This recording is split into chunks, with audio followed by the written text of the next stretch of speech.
Pare por um segundo e pensa nisso. Desde sempre o oceano despertou uma pergunta que ninguém consegue ignorar: o que realmente vive nas profundezas do oceano? Neste vídeo você vai conhecer criaturas gigantes como a baleia azul, predadores lendários como o megalodon e mistérios do ponto mais profundo do planeta, e monstros marinhos que dominaram os oceanos há milhões de anos atrás. Alguns são gigantes, outros são inteligentes e alguns são simplesmente assustadores demais para acreditar que são verdade. Então se prepare, porque hoje você vai mergulhar comigo em um dos lugares mais misteriosos, perigosos e fascinantes do planeta, o oceano. Aqui é o Eu Duvido e a pergunta agora é simples: você está pronto para descobrir o que realmente vive nas profundezas do mar? Você já parou para pensar que o maior predador que já existiu na Terra pode ter sido ainda mais gigantesco do que nos filmes? E se eu te dissesse que tudo o que você achava que sabia sobre o megalodon tá errado? Não estamos falando de um tubarãozinho grande, estamos falando de um monstro que faria até uma baleia parecer um peixe pequeno. Um ser tão colossal que, se estivesse vivo hoje, tornaria qualquer mergulho no oceano um suicídio anunciado. Prepare-se, porque neste vídeo do canal Eu Duvido, você vai descobrir por que o megalodon era muito mais do que apenas um grande tubarão branco gigante. Ele era uma verdadeira máquina de caçar baleias. E o mais assustador: ele nascia do tamanho de um barco. O mito do megalodon, o que a gente sempre errou. Durante décadas, acreditamos que o megalodon era só um tubarão enorme. E vamos combinar, só isso já seria o bastante para deixar qualquer um em pânico, né? Afinal, esse animal poderia devorar uma presa do tamanho de uma baleia com apenas 5 mordidas. Mas os cientistas estavam errados, bem errados. Pesquisas mais recentes revelaram que o megalodon não media 18 metros, como se pensava antes. Ele podia chegar a impressionantes 24 metros de comprimento, o equivalente a um prédio de 6 andares ou 2 ônibus escolares enfileirados. Isso muda tudo. Como sabemos o tamanho do megalodon? Agora você pode estar se perguntando: se ninguém nunca achou um esqueleto completo, como é que a ciência sabe o tamanho real dessa criatura? E a resposta é: através de um quebra-cabeças científico impressionante. Tudo que temos do megalodon são algumas vértebras fossilizadas, escamas e seus dentes colossais, que aliás são as partes mais duras do corpo desses animais, já que os seus esqueletos eram feitos de cartilagem, assim como nosso nariz ou orelha. A peça mais completa encontrada até hoje é uma seção de 11 metros da coluna vertebral. E comparando esses fragmentos com mais de 150 espécies diferentes de tubarões, vivos e extintos, os pesquisadores conseguiram criar uma estimativa muito mais precisa. O resultado? Um monstro de 80 pés, ou seja, cerca de 24 metros, com uma cabeça de 2 metros e uma cauda com 4 metros. Isso é o triplo do tamanho de um tubarão branco moderno. O verdadeiro formato do corpo. Por muito tempo, a imagem mais popular do megalodon era de um grande tubarão branco em tamanho exagerado. Mas sabe o que é mais louco? Isso também está errado. Novas análises mostram que o corpo do megalodon era mais semelhante ao de um tubarão-limão e não ao do grande tubarão branco. Ou seja, além de ser enorme, ele era aerodinâmico, esguio e extremamente veloz. Imagina um tubarão com a potência de um caça. Isso explica como ele conseguia caçar baleias, golfinhos e praticamente tudo que cruzasse seu caminho nas águas pré-históricas. Gigante desde o nascimento. Agora segura aí, um filhote de megalodon já nascia com cerca de 4 metros de comprimento. Isso é maior do que muitos carros e até do que alguns barcos. Em outras palavras, o bebê desse monstro já era um predador formidável, pronto para dominar os mares desde o primeiro dia de vida. Essa adaptação extrema provavelmente ajudava a garantir a sobrevivência da espécie. Afinal, nascer pequeno nos oceanos pode ser um convite à morte. Por que não encontramos um esqueleto completo? Uma dúvida comum entre os curiosos e pesquisadores é: por que nunca encontramos o esqueleto inteiro do megalodon? Simples, porque tubarões não têm ossos. O esqueleto deles é feito de cartilagem e isso se decompõe com muita facilidade. Para que um esqueleto de tubarão se fossilize por completo, ele precisa ser enterrado rapidamente em sedimentos ricos em minerais, longe de correntes marítimas e de animais carniceiros. Só assim ele tem alguma chance de se conservar por milhões de anos. Mas ainda assim isso é extremamente raro. É como encontrar uma agulha em um palheiro. Por isso, os fósseis de dentes são os mais comuns e também os mais estudados. Onde são encontrados os fósseis? Curiosamente, muitos desses fósseis não são encontrados no fundo do mar, mas sim em terra firme. É que milhões de anos atrás, boa parte do que hoje conhecemos como deserto era fundo de oceano. Locais como o deserto do Atacama, nos Andes, ou partes da África e Norte da América já foram cobertos por mares profundos e ricos em vida marinha. E é lá que alguns dos fósseis mais bem preservados do megalodon foram descobertos. Mas encontrar um dente já é raro. Agora imagina a sorte que seria encontrar um esqueleto completo. E se ele tivesse vivo hoje? Agora vamos brincar com a hipótese que fascina milhares de pessoas. E se o Megalodon ainda estivesse vivo? Você provavelmente já viu essa teoria por aí. Algumas pessoas acreditam que o Megalodon sobreviveu escondido nas profundezas da Fossa das Marianas. Legal como ideia de filme, mas cientificamente não faz sentido. Primeiro porque a fossa é um ambiente pobre em alimento e extremamente hostil. Pequenos organismos vivem lá, mas nada que sustentaria um predador de 24 metros de comprimento. Segundo, porque com toda a tecnologia atual, satélites, drones, sonares, submarinos e até a pesca comercial que captura milhões de tubarões por ano, seria impossível um animal desse porte passar despercebido. Se ele existisse, já teríamos imagens, registros e até acidentes. Um animal desse causaria impacto direto nas rotas marítimas, na pesca e até no comportamento das baleias, que só cresceram tanto porque o Megalodon foi extinto. O impacto ecológico do Megalodon.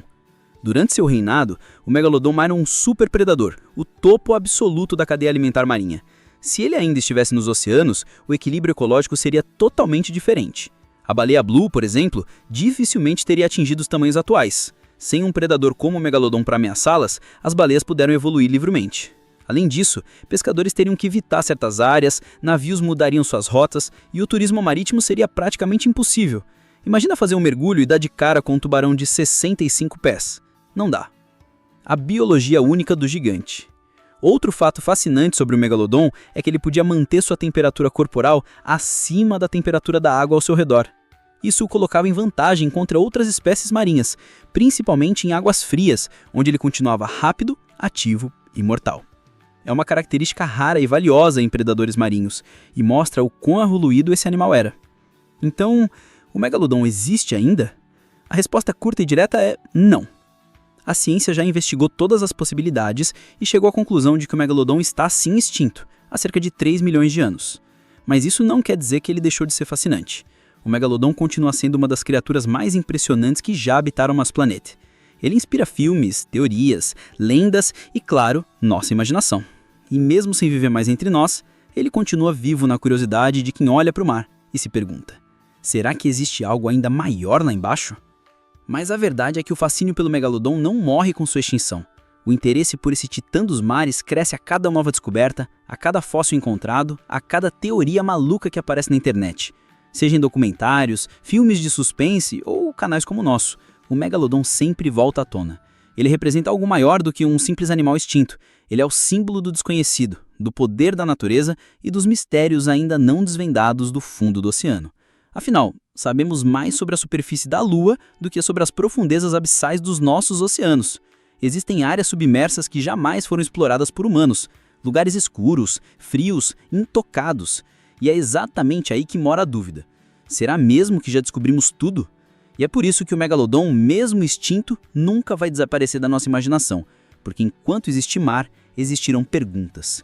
Cara, você já parou pra pensar que o maior bicho que já existiu em toda a história tá vivo agora? Pois é, todo mundo pensa logo nos dinossauros, né? Aqueles monstros colossais. Eles eram gigantes, beleza, mas nenhum T-Rex ou Argentinossauro chega aos pés da baleia azul. É bizarro pensar que a gente divide o planeta com o verdadeiro recordista de todos os tempos. No vídeo de hoje a gente vai te mostrar que o mar é uma fábrica de gigantes e a terra firme não aguenta o tranco. A escala do monstro. Vamos para os números, porque eles são de cair o queixo. Uma baleia azul pode passar fácil de 30 metros de comprimento. Para visualizar isso, imagine um prédio de 10 metros de andares deitado na água. É esse o tamanho da criança. E se você colocasse uma baleia azul no meio de uma quadra de basquete, ela sobraria para fora dos dois lados. E o peso? A gente tá falando de 190 toneladas, galera. Isso é mais do que um Boeing 747 carregado e com um tanque cheio. Para você ter uma ideia do nível de insanidade que é a biologia desse bicho, a língua dela sozinha pesa o mesmo que um elefante africano adulto. O coração é do tamanho de um carro popular, tipo um Fusquinha. E as batidas são tão potentes que você conseguiria ouvir a quilômetros de distância embaixo d'água. As artérias são tão largas que um ser humano adulto conseguiria nadar dentro delas sem muito esforço. Você consegue processar isso? Um animal onde você poderia passear por dentro das artérias dele?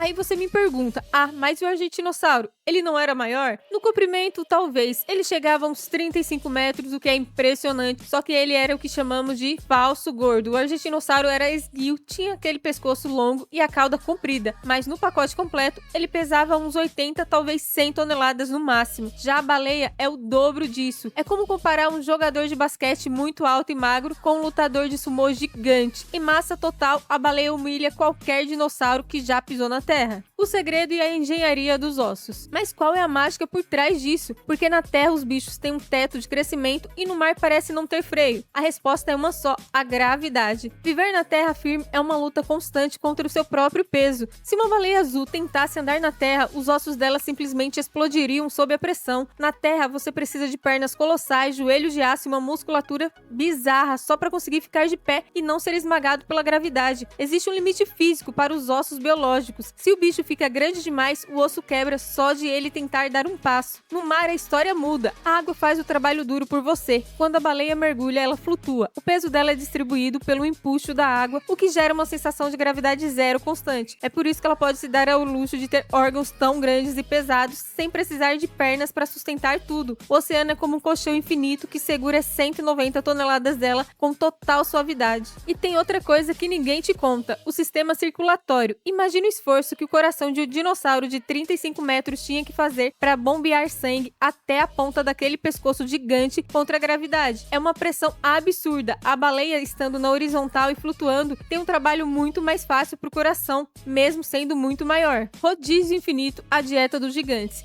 E aí a gente entra na parte da comida. Pensa no esforço de um dinossauro carnívoro para caçar. Ele tinha que correr, lutar, morder e arriscar a vida para conseguir uma refeição. Ou então os herbívoros que precisavam mastigar florestas inteiras de árvores duras para conseguir energia. Já a baleia foi para o caminho oposto e mais inteligente da evolução. O maior bicho do mundo sobrevive comendo krill, que é basicamente um camarãozinho minúsculo.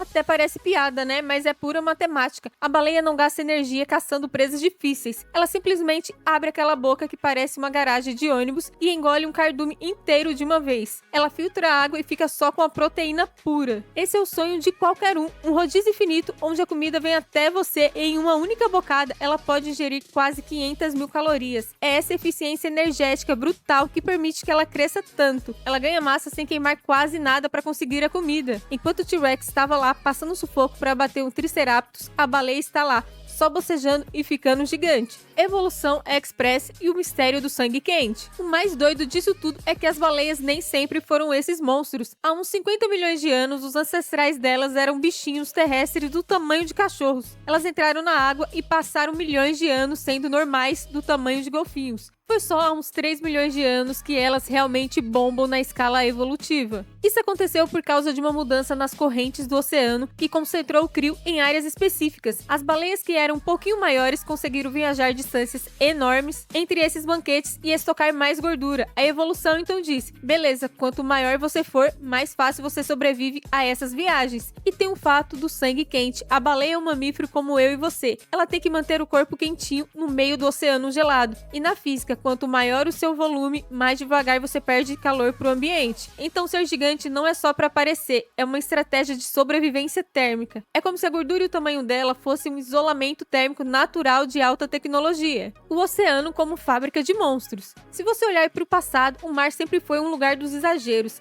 A gente teve o Megalodon, que era um tubarão que fazia os tubarões brancos parecer um peixinho de aquário. Tivemos o Mosasauro e o Basilossauro, mas mesmo esses pesadelos marinhos do passado não chegam perto da nossa baleia azul atual. Isso nos faz pensar, será que esse é o limite? Ou será que o oceano ainda pode criar algo maior daqui a alguns milhões de anos? Alguns cientistas acham que a baleia azul chegou no limite biológico do que o coração consegue sustentar. Se ela fosse maior, o sangue não chegaria rápido o suficiente nas extremidades, mas vindo da natureza, eu não duvido nada. No fim das contas, a terra firme é um lugar de limites. A gravidade dita as regras e coloca um freio na vida, mas o oceano é um território do impossível. impossível é o lugar onde a biologia pode brincar de ser Deus e criar seres que desafiam a nossa imaginação. Chega a dar uma sensação de humildade, né? Saber que, enquanto a gente tá aqui, preocupado com um boleto ou com um sinal de Wi-Fi, tem um ser de 190 toneladas dando um salto cinematográfico no meio do Atlântico, vivendo uma vida que parece saída de um livro de fantasia. Agora imagina só se tivesse algo assim no espaço, alguma criatura colossal flutuando no vácuo, comendo luz de estrelas. Bom, aí já é pira minha, mas quem sabe um dia a gente descobre algo assim. Mas e aí, você sabia que a baleia azul era tão superior aos dinossauros assim? Ou você ainda é do time que acha que os bichos do passado eram mais impressionantes?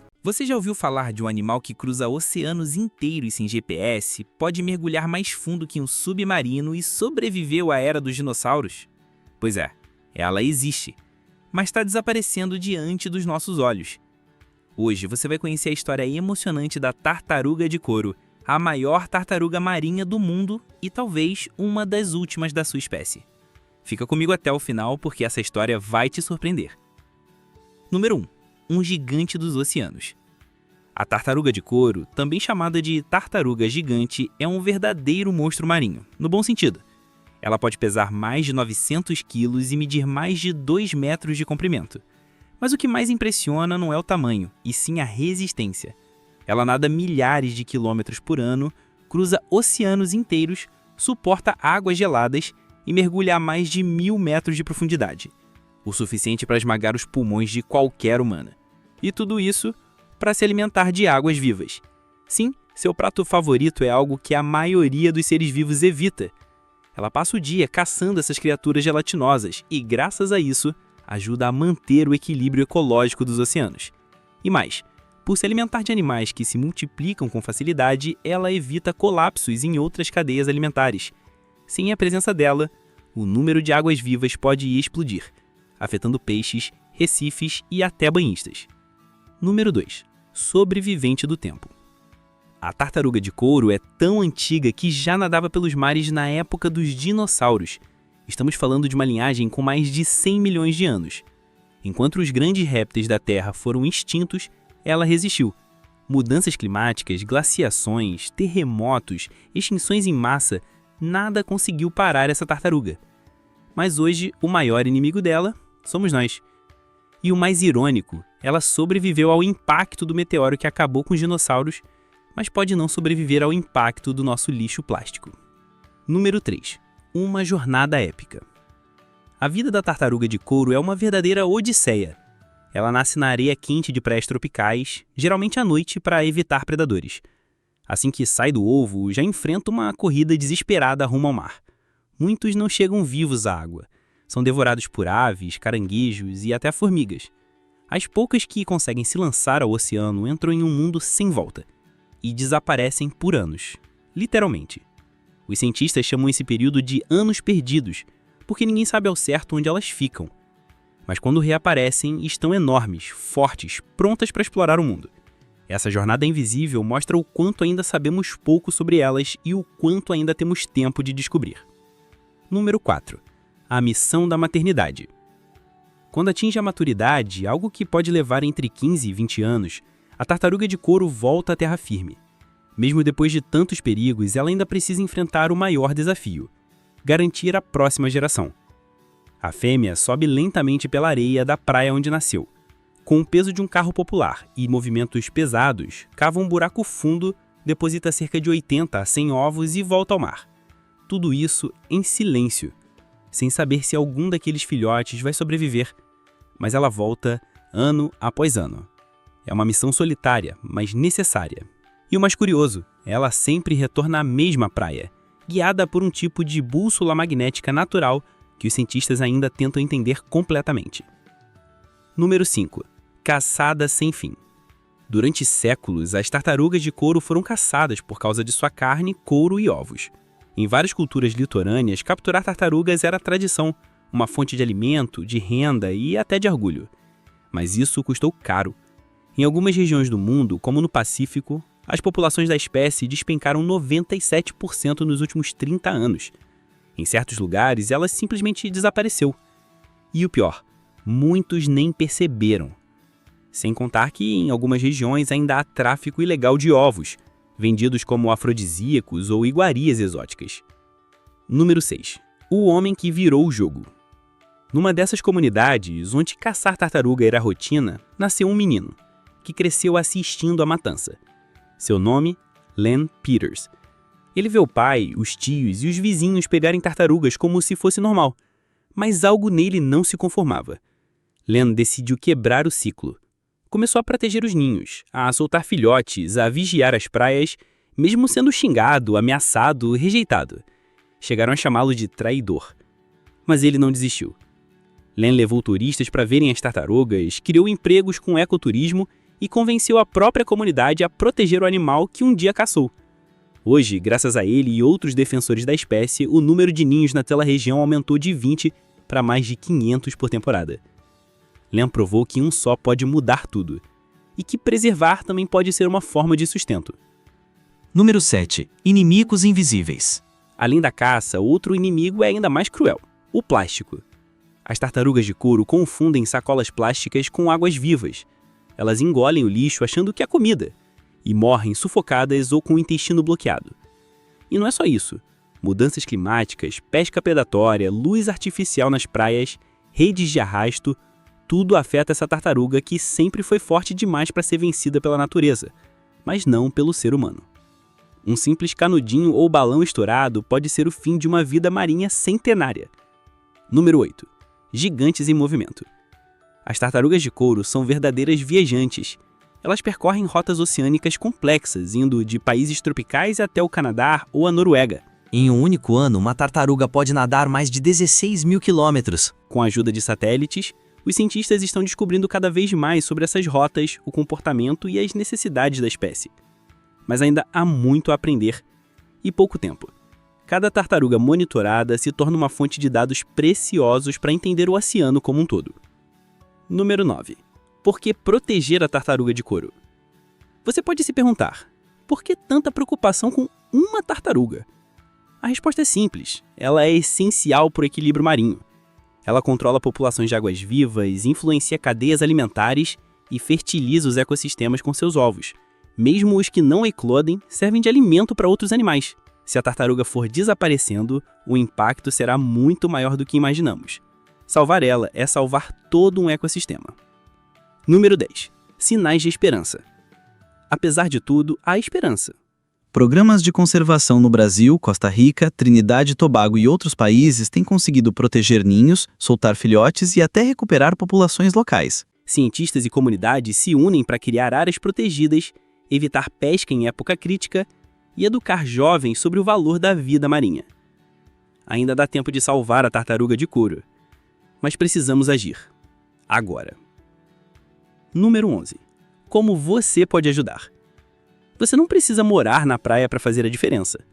Evite usar sacolas plásticas descartáveis. Apoie projetos de conservação. Compartilhe informações como esse vídeo. Se for à praia à noite, evite luzes fortes. E, acima de tudo, respeite a vida marinha. Às vezes, a menor atitude vira a maior mudança. Lembre-se, o futuro do oceano também passa pelas suas escolhas do dia a dia. Número 12. A última viagem. A tartaruga de couro já sobreviveu a catástrofes globais, mas talvez não sobreviva à nossa indiferença. Ela é um símbolo de resistência, de mistério, de beleza. E se deixarmos ela desaparecer, perderemos mais do que uma espécie, perderemos um pedaço da história da Terra. Então, da próxima vez que olhar para o mar, lembre-se que pode haver um gigante nadando lá dentro, um gigante que só quer continuar existindo. Você já parou para pensar que o oceano cobre mais de 70% do nosso planeta? E ainda assim, sabemos mais sobre a Lua do que sobre as profundezas do mar? Hoje você vai conhecer os animais marinhos que provam que no oceano, beleza e perigo andam juntos. E eu te garanto, depois desse vídeo, você nunca mais vai olhar para o mar do mesmo jeito. Número 1. O soco mais rápido do mundo, lagosta mantis. Imagine um animal pequeno, do tamanho da sua mão, mas capaz de atacar com uma força tão absurda que pode quebrar conchas duríssimas ou até o vidro de um aquário. Esse é o estomatopoda, mais conhecido como lagosta mantis ou lagosta boxeadora. Seu golpe é tão rápido que a água ao redor chega a ferver por um fenômeno chamado cavitação. É como se ela disparasse uma explosão em miniatura a cada soco. E não é só na força que ela impressiona. Seus olhos são considerados os mais complexos do reino animal. Enquanto nós, humanos, vemos 3 cores básicas, a lagosta mantis enxerga até 16 tipos de cores diferentes. É como se ela tivesse acesso a dimensões ocultas que nós jamais conseguimos perceber. Um verdadeiro lembrete de que o tamanho nunca define o poder. Número 2. O choque invisível. Enguia elétrica. Agora imagine um ser capaz de liberar descargas de até 600 volts. Esse é o poder da enguia elétrica. Ela carrega em seu corpo verdadeiras baterias biológicas. Quando se sente ameaçada ou quando precisa caçar, libera rajadas elétricas que podem derrubar um cavalo inteiro. Além disso, usa a eletricidade para se orientar em águas escuras, como se tivesse um radar embutido. No silêncio do rio, quando tudo parece calmo, o ataque de uma enguia elétrica é invisível, rápido e mortal. Uma prova viva de que no mundo natural, a energia pode ser tão letal quanto as presas mais afiadas. Número 3. Amizades improváveis. A força da união. Mas o fundo do mar não é só competição. Ali, muitas espécies sobreviveram graças a alianças improváveis. Um exemplo fascinante é a parceria entre o peixe-golbe e o camarão-pistola. O camarão quase não enxerga, mas é um engenheiro nato, construindo túneis e tocas complexas. Já o golbe tem olhos atentos, vigiando qualquer ameaça. Enquanto o camarão cava, o peixe protege, e juntos formam uma dupla quase indestrutível. Essa relação mostra que, às vezes, o segredo da sobrevivência não está na força individual, mas na cooperação. Número 4. O fantasma da Segunda Guerra, tubarão galha-branca oceânico. Pouca gente sabe, mas o tubarão galha-branca oceânico já foi um dos animais mais temidos pelos marinheiros. Durante a Segunda Guerra Mundial, relatos de ataques a sobreviventes de navios naufragados transformaram esse tubarão em uma lenda sombria dos mares. Ele é oportunista, rondando cardumes e aproveitando-se de presas feridas. Seu estilo de caça é paciente, frio e calculado. Hoje, no entanto, esse predador se encontra ameaçado de extinção pela pesca predatória. Um paradoxo: aquilo que já foi visto como o maior pesadelo do oceano, agora luta pela própria sobrevivência. Número 5. O mestre da invisibilidade, caranguejo-aranha. Entre todos os habitantes do mar, um dos mais curiosos é o caranguejo-aranha gigante. Com pernas que podem ultrapassar 3 metros de envergadura, ele é o maior crustáceo do planeta. Mas sua força não está nos ataques. Esse gigante sobrevive através da camuflagem, se escondendo entre rochas e algas. Ele é lento, mas invisível. Frágil na aparência, mas resistente ao tempo. Um sobrevivente que nos ensina que, às vezes, a maior arma não é o ataque, mas a capacidade de desaparecer. Número 6. Beleza fatal, dragão azul e criaturas cintilantes. Nem todo monstro do oceano tem aparência assustadora. Alguns parecem verdadeiras obras de arte vivas. O Glaucus atlânticos, conhecido como dragão azul, é um pequeno molusco que flutua nas águas como se fosse uma joia cintilante. Mas sua beleza é mortal. Ele rouba as toxinas da caravela portuguesa, um dos cnidários mais perigosos, e concentra esse veneno em seu próprio corpo, tornando-se ainda mais letal. No fundo do mar, as cores vivas são um código universal, não representam beleza, representam perigo. Número 7. O guardião ameaçado. Peixe Napoleão. O peixe Napoleão é um dos gigantes dos recifes de coral. Pode ultrapassar 2 metros e pesar mais de 180 quilos. Seu tamanho imponente faz dele um verdadeiro guardião dos recifes. Mas, assim como tantos outros, tornou-se vítima da exploração humana. Sua carne é valorizada na culinária asiática e sua população despencou nas últimas décadas. Hoje, ele está na lista de espécies criticamente ameaçadas. Um lembrete cruel de que a maior ameaça aos monstros do mar somos nós. Número 8. O monstro sorridente Axolote. Saindo do oceano e indo para lagos mexicanos, encontramos um ser quase mágico, o axolote. Conhecido como o monstro sorridente, ele passa a vida inteira em sua forma juvenil. Nunca cresce por completo, nunca deixa de ser uma espécie de criança eterna. Mas seu verdadeiro poder é a regeneração.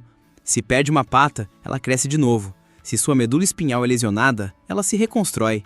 Até partes do coração e do cérebro podem ser regeneradas. Apesar de ser símbolo da ciência e da cultura pop, estampando até emojis, o axolote está em risco de extinção em seu habitat natural. Um ser que carrega no corpo a esperança da medicina, mas que depende de nós para continuar existindo. Número 9. Dança entre algas, cavalos e dragões do mar. E no meio das algas, outro espetáculo. Os cavalos marinhos e seus parentes, os dragões do mar. Eles não nadam rápido, não têm presas afiadas nem venenos potentes. Sua arma é a camuflagem e a delicadeza. Com movimentos lentos, parecem bailarinos invisíveis em um palco submerso. Eles provam que a sobrevivência também pode ser poética e que, mesmo no ambiente mais hostil do planeta, a vida encontra um jeito de dançar. Número 10. O peixe-pedra, a beleza mortal. À primeira vista, parece uma simples pedra coberta de algas, mas esse disfarce inocente esconde o peixe mais venenoso do mundo. Seus espinhos dorsais liberam uma toxina que causa dor insuportável, necrose dos tecidos e até parada cardíaca. Muitos acidentes fatais já foram registrados por banhistas que pisaram sem querer nesse pedregulho vivo. O peixe-pedra é a prova perfeita de que, no oceano, o perigo pode estar escondido justamente onde você menos espera. Número 11. Reflexão final. O oceano como espelho da vida. O fundo do mar é um mistério sem fim.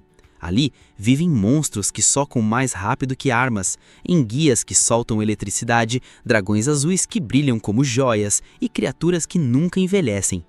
Cada uma delas é uma metáfora viva. A lagosta mantis mostra que tamanho não é poder. A enguia elétrica lembra que a força pode ser invisível. O gobe e o camarão provam que ninguém sobrevive sozinho. O axolote nos ensina que até um ser pequeno pode carregar respostas para o futuro da ciência. Talvez essa seja a maior lição. A natureza não se limita às nossas regras. Ela cria monstros, bailarinos, guerreiros e poetas em forma de vida. Você sabia que existe um tubarão do tamanho de um ônibus, que não representa perigo algum para ninguém?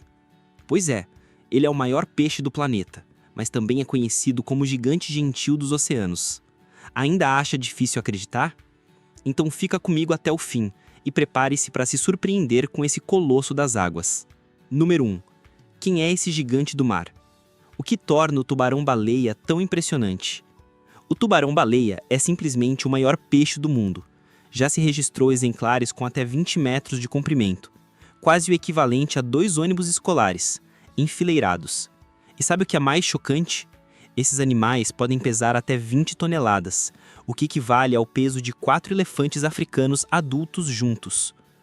Os tubarões-baleia são reconhecidos por essa combinação absurda de tamanho e peso. Mas o que realmente captura a imaginação das pessoas é o contraste entre sua imponência física e a sua natureza completamente pacífica. Características físicas que impressionam. Cabeça achatada e boca frontal ampla, com abertura de até 2 metros de largura. É como se fosse possível abraçar alguém através da boca desse peixe. O corpo é predominantemente cinza, com manchas claras espalhadas, formando um padrão único em cada indivíduo, quase como uma impressão digital marinha. A parte inferior, ventral, é branca, criando um contraste que ajuda no reconhecimento da espécie. Esses elementos visuais ajudam pesquisadores e mergulhadores a identificar tubarões-baleia mesmo à distância. Número 2. Onde vive e como se movimenta pelo oceano? O tubarão-baleia tem uma distribuição quase global. É encontrado em mares tropicais e temperados ao redor do mundo, com exceção do mar Mediterrâneo. Ele nada em águas quentes e mais rasas, mas não costuma se aproximar muito da costa. Prefere o ambiente da zona pelágica, que é o mar aberto, longe de terra firme. Migração e padrões de movimento. Esses tubarões são viajantes incansáveis, percorrem milhões de quilômetros durante sua vida. Mesmo nadando lentamente, eles são capazes de alcançar outros continentes ao longo dos anos, sempre guiados pela abundância de alimento e mudanças sazonais. As rotas migratórias podem conectar diferentes regiões. Por exemplo, populações que frequentam o Caribe podem migrar até o Atlântico Sul, enquanto as do Oceano Índico cruzam até o Pacífico. Eles são verdadeiros nômades marinhos. Número 3. Alimentação por filtração. Como eles se alimentam? Diferente da maioria dos tubarões carnívoros, o tubarão-baleia não persegue presas. Ele é um coletor de plâncton. Sua alimentação consiste principalmente em plâncton minúsculo, ovos de peixe, larvas de crustáceos, Pequenas lulas. águas vivas e até peixinhos minúsculos. Como funciona o sistema de filtração? Ele nada com a boca escancarada. A água cheia de micro-organismos entra. Ele fecha a boca, A água passa pelas brânquias, enquanto partículas de alimento ficam retidas em estruturas filtrantes. O alimento é engolido. Simples, eficiente e silencioso. Há apenas 3 espécies de tubarão filtradoras no mundo: o tubarão-baleia, o tubarão boca grande e o tubarão-elefante. Todos compartilham esse extraordinário modo de se alimentar. Importância ecológica do plâncton. Você pode imaginar que esse comportamento tem impacto ecológico. O tubarão-baleia ajuda a manter o equilíbrio nos ecossistemas marinhos, regulando populações de plâncton e contribuindo para a ciclagem de nutrientes nos oceanos. Além disso, suas migrações ajudam a transportar nutrientes entre regiões, promovendo conexões biológicas entre diferentes partes do oceano. Número 4. Comportamento e curiosidades. Apesar do tamanho, esses tubarões são extremamente dóceis. Diversas testemunhas relatam que eles parecem curiosos por seres humanos, muitas vezes aproximando com interesse ao redor de mergulhadores, como se quisessem entender o que está acontecendo ao redor.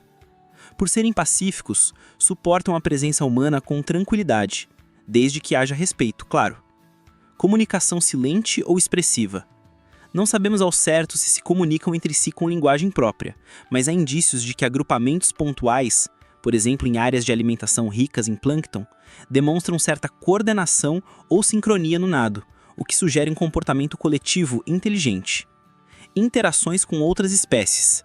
Eles podem coexistir pacificamente com outras espécies marinhas, e já foram observados com peixes-piloto e outros peixes menores, que acompanham um tubarão em busca de alimento, criando uma espécie de comboio submarino. Número 5. Reprodução e ciclo de vida. Os tubarões-baleia demoram muito para atingir a maturidade sexual, em média só por volta dos 20 anos de idade.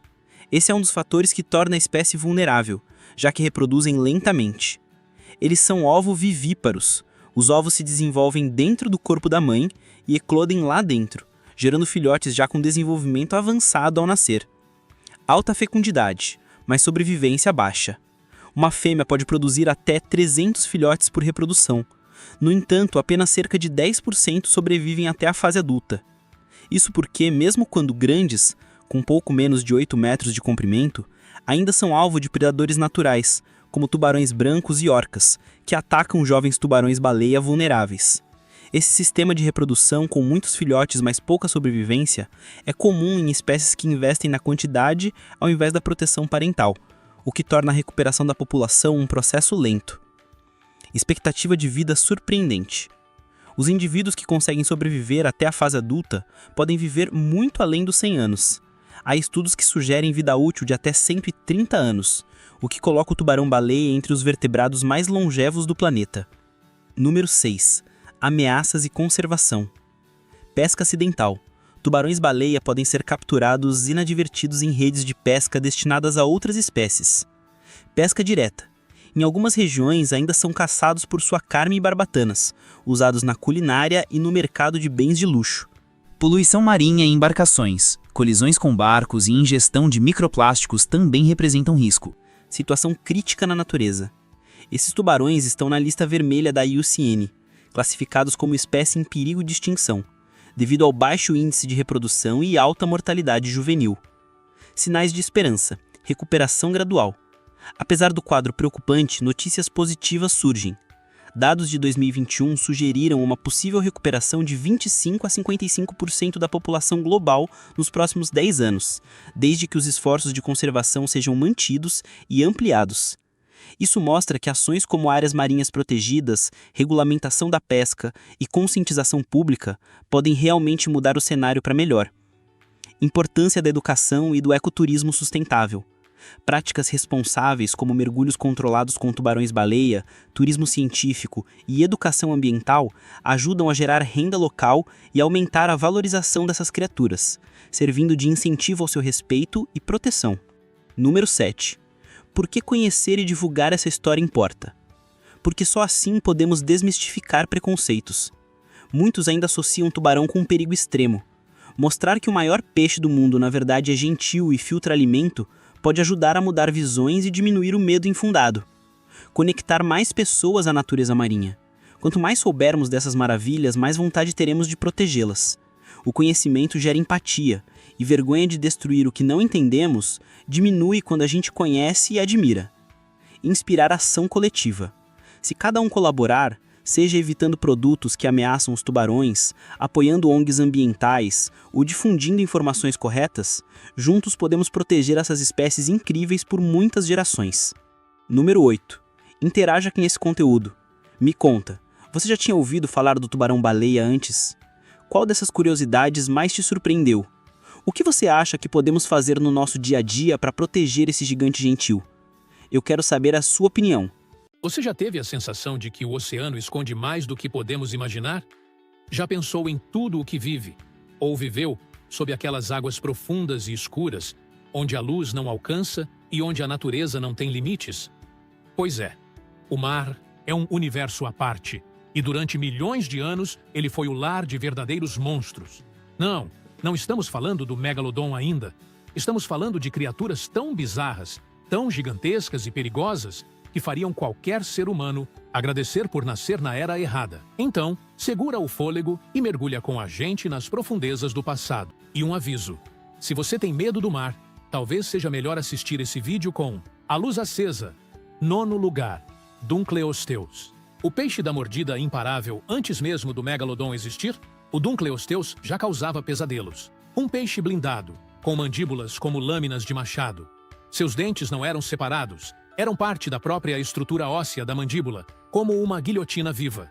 Mesmo que seu tamanho real ainda seja debatido, de 4 a 10 metros, sua mordida era comparável à de um T-Rex. Ele não precisava alcançar suas presas. Bastava sugar com força monstruosa, trazendo tudo para dentro de sua boca assassina.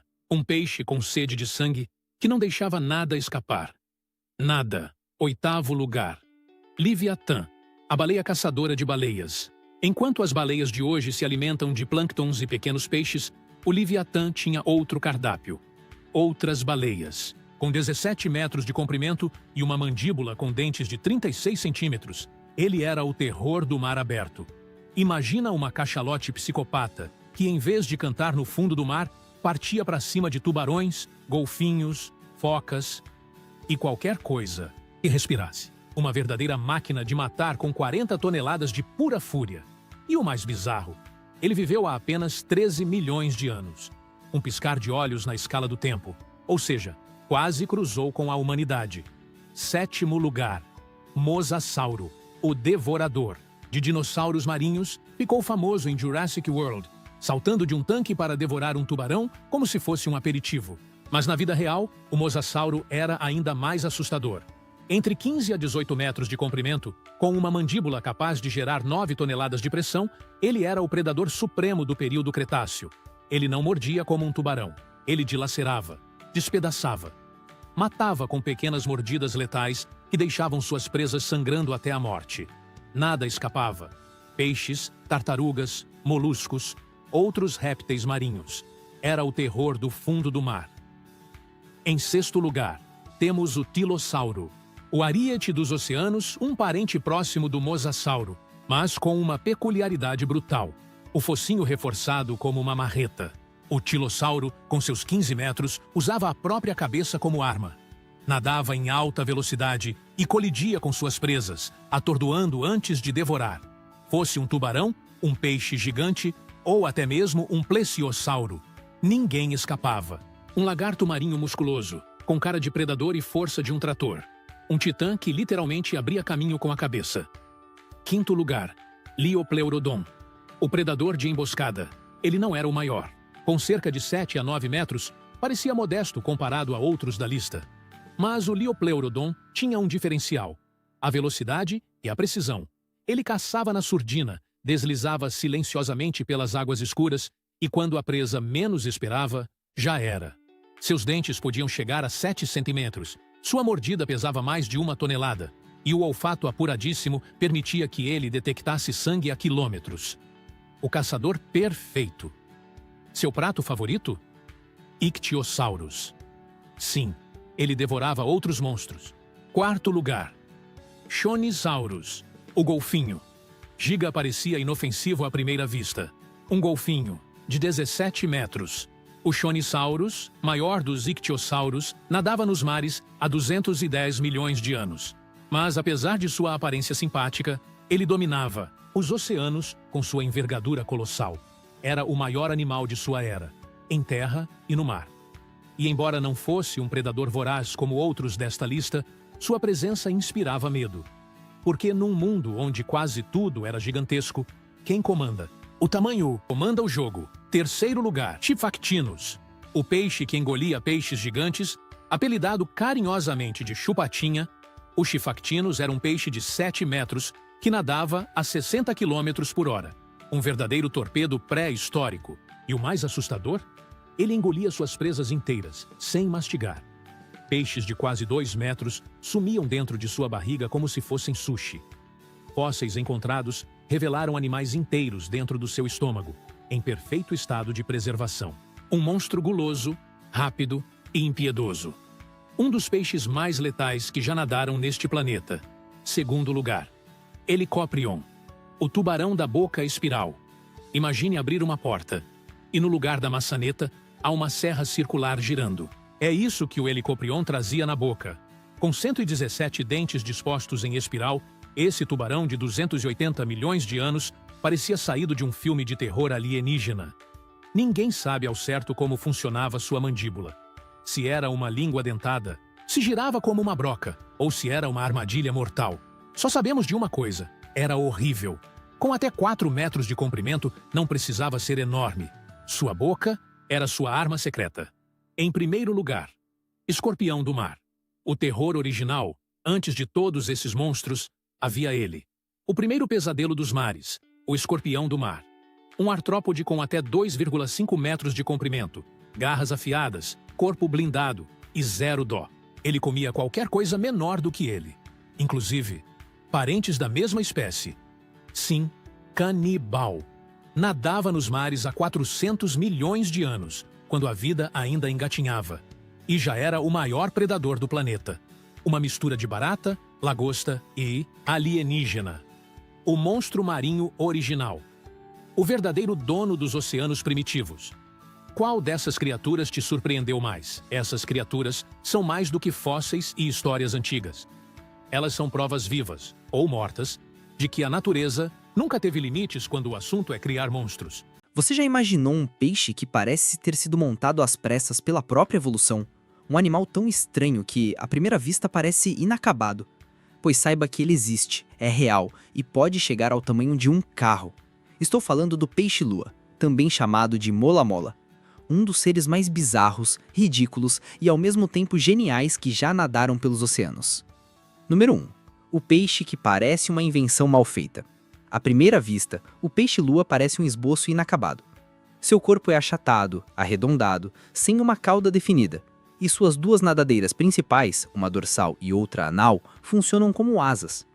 Diferente de outros peixes elegantes que deslizam pela água em linha reta, o mola se desloca como se estivesse voando debaixo d'água, num balé desengonçado e curioso. E, no entanto, por mais atrapalhado que pareça, ele é um gigante dos mares. Já foram registrados indivíduos com mais de 3,3 metros de comprimento e 2,3 toneladas de peso. Número 2. Um jeito único de se mover. O peixe-lua não possui bexiga natatória, o órgão que a maioria dos peixes usa para controlar a flutuabilidade. Em vez disso, seu corpo conta com uma camada gelatinosa composta por até 90% de água. Isso lhe permite mergulhar ou subir, mas sacrifica a agilidade. Assim, em vez de nadar com eficiência, o mola se move de forma lenta, oscilante, às vezes até engraçada. É como se fosse uma mistura de peixe e pássaro flutuando pelo mar. E seu corpo já causa estranheza, o rosto completa a cena. Dentes fundidos formando um bico semelhante ao de papagaio, boca quase sempre entreaberta e olhos enormes que transmitem uma expressão de espanto eterno. Não é à toa que muitos o descrevem como o peixe mais perdido do oceano. Número 3. Armadura de borracha. Apesar da aparência desajeitada, o peixe-lua conta com uma das peles mais grossas do oceano. Pode atingir 15 centímetros de espessura, é áspera, dura, coberta por muco e funciona como uma verdadeira couraça. Mas existe uma ironia cruel.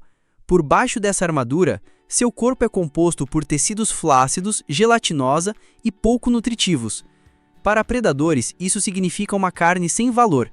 Muitos tubarões, orcas e até leões marinhos chegam a morder o peixe-lua, mas logo desistem. É como mastigar uma gelatina sem gosto.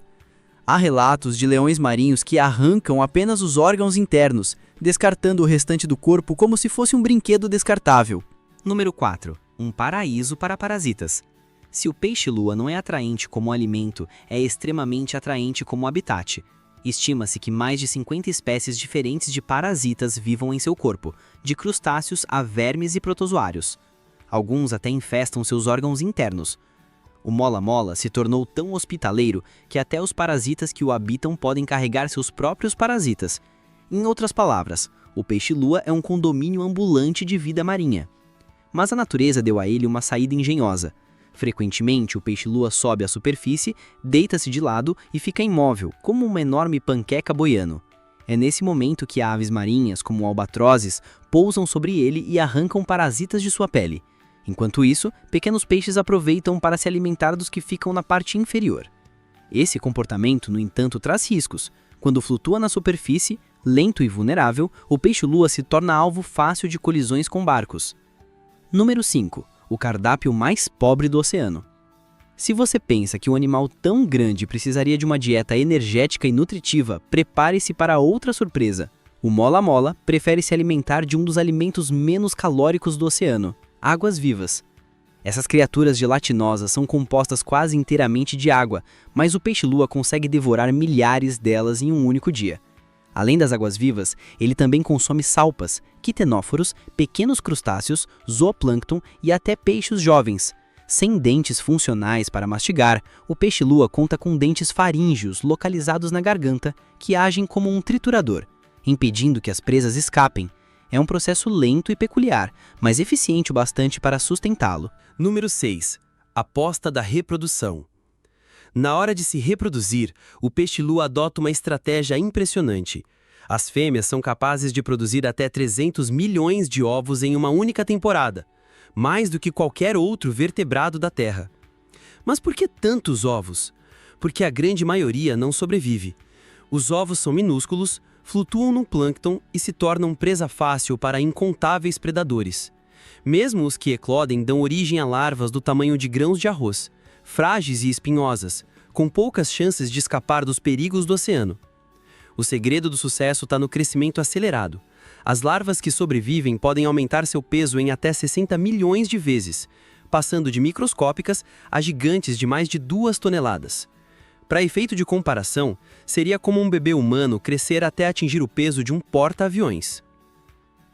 Número 7. O cérebro minúsculo e a mente simples. Um dos aspectos mais curiosos do peixe-lua é seu cérebro. Em um corpo de toneladas, o órgão responsável pelo controle vital pesa apenas 4 gramas. Isso faz dele um dos menores índices de proporção entre cérebro e corpo entre os vertebrados. Não é de se estranhar que o peixe-lua seja frequentemente descrito como bobo, mas talvez essa simplicidade seja justamente sua vantagem. Ele não precisa ser inteligente ou ágil. Basta ocupar um espaço no ecossistema que poucos conseguem explorar. Número 8. Um viajante dos mares. Um aspecto fascinante do peixe-lua é sua capacidade de viajar grandes distâncias mesmo com seu jeito desengonçado. Estudos com transmissores de satélite mostram que ele pode mergulhar a mais de 600 metros de profundidade em busca de alimento, suportando pressões que esmagariam muitos outros peixes. Depois, volta à superfície para aquecer o corpo ao sol, um comportamento que mistura a sobrevivência com uma cena quase poética, uma lua boiando em meio ao azul do oceano. Essas viagens longas demonstram que, apesar da aparência frágil, o peixe-lua é um verdadeiro viajante dos mares, cruzando oceanos inteiros e revelando sua incrível resistência. Número 9. Gentileza com os humanos. Diferente de muitos gigantes do oceano, o peixe-lua é totalmente inofensivo para nós. Pelo contrário, mergulhadores relatam encontros amigáveis com esses gigantes se aproximando calmamente, como se estivessem curiosos. Sem presas ou comportamento agressivo, o peixe-lua parece apenas observar, com seu eterno olhar atônito, quem cruza seu caminho. É quase impossível não sentir uma certa simpatia por esse peixe, que, apesar de estranho, transmite uma sensação de paz. Número 10. O gênio disfarçado de trapalhão.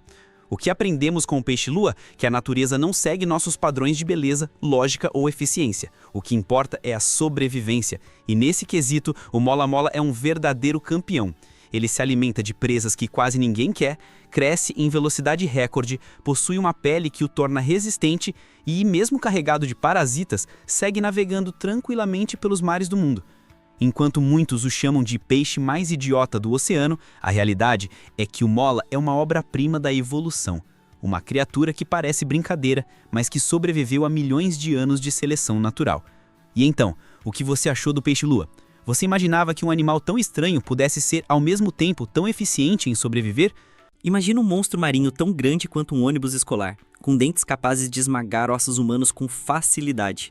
Agora pense que esse bicho realmente existiu e nadava pelos mares muito antes das baleias que conhecemos hoje. Sim, isso não é ficção, é realidade pré-histórica. O nome dele, Basilossauro, e a história dessa criatura é tão assustadora quanto fascinante. Se você acha que os tubarões são os reis do oceano, prepare-se para mudar de ideia.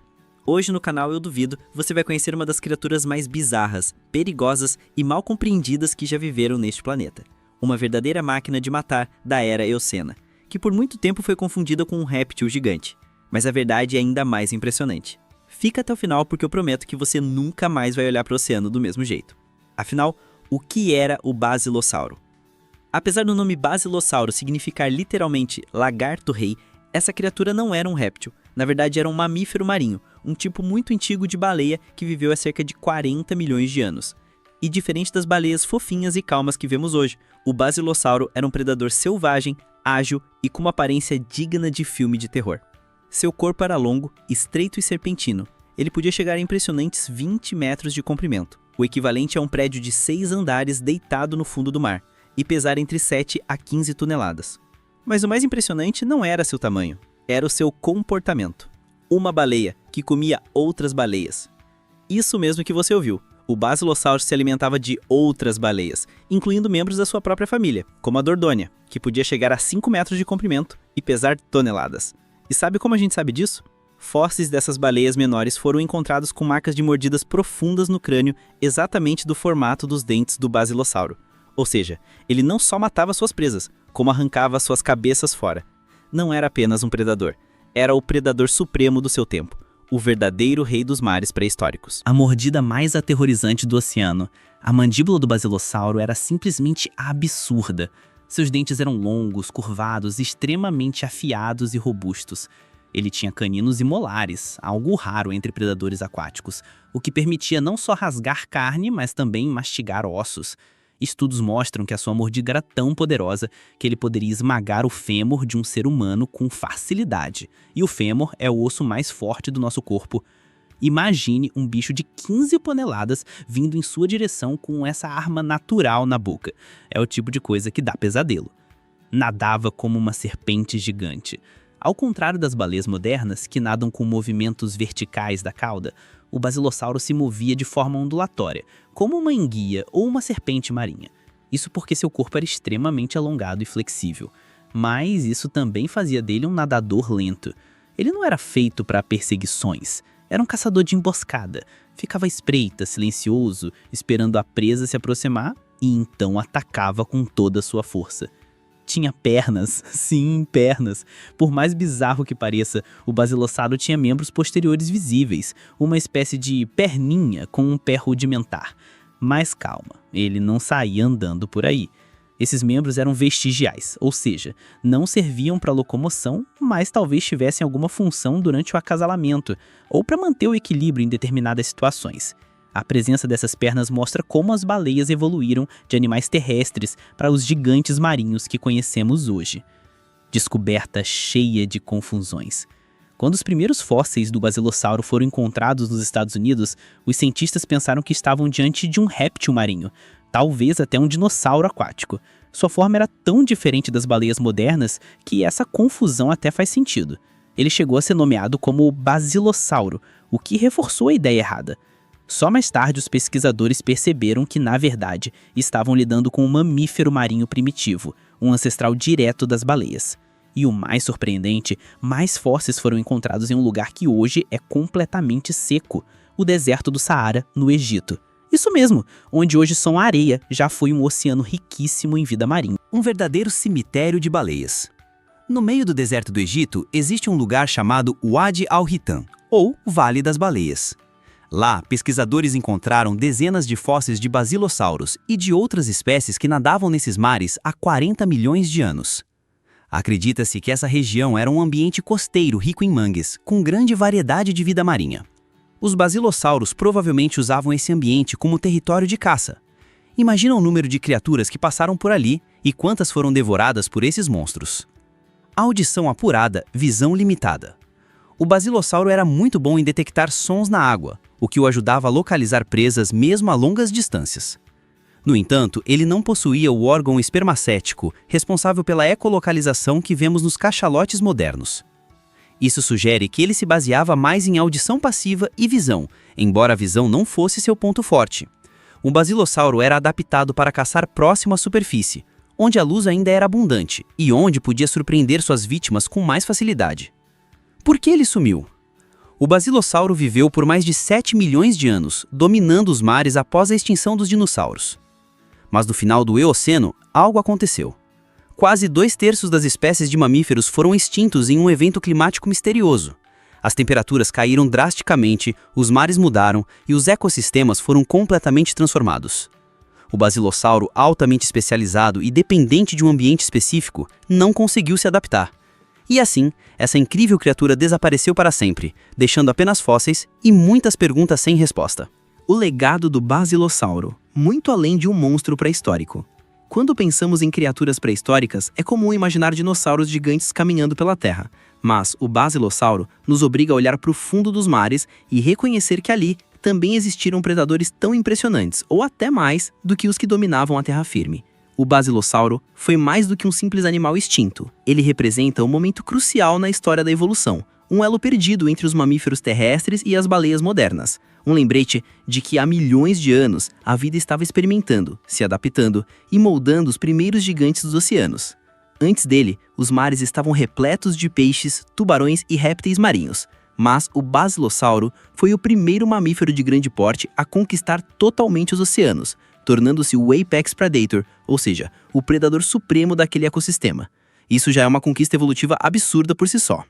Apesar de extinto, o basilossauro nos deixou um legado valioso. Ele nos mostra como as baleias evoluíram, como os oceanos já foram diferentes e como o planeta está em constante transformação.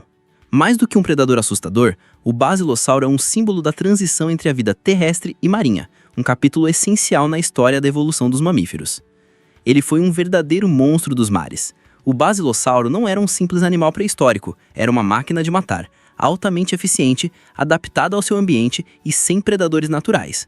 Um verdadeiro rei dos mares que nadava silenciosamente, esperando o momento perfeito para atacar. E pensar que por tanto tempo acreditamos que ele era um lagarto gigante, quando na verdade ele era o primeiro superpredador marinho da história.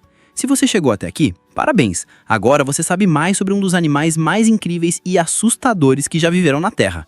Você já ouviu falar no boto cor-de-rosa, o enigmático golfinho dos rios da Amazônia? Um animal cercado de mistérios, lendas e até histórias de sedução sobrenatural. Mas o que poucos sabem é que esse ser mágico, símbolo da floresta, está desaparecendo diante dos nossos olhos. Será que estamos prestes a perder um dos maiores tesouros vivos da Amazônia? Número 1. Quem é o boto cor-de-rosa?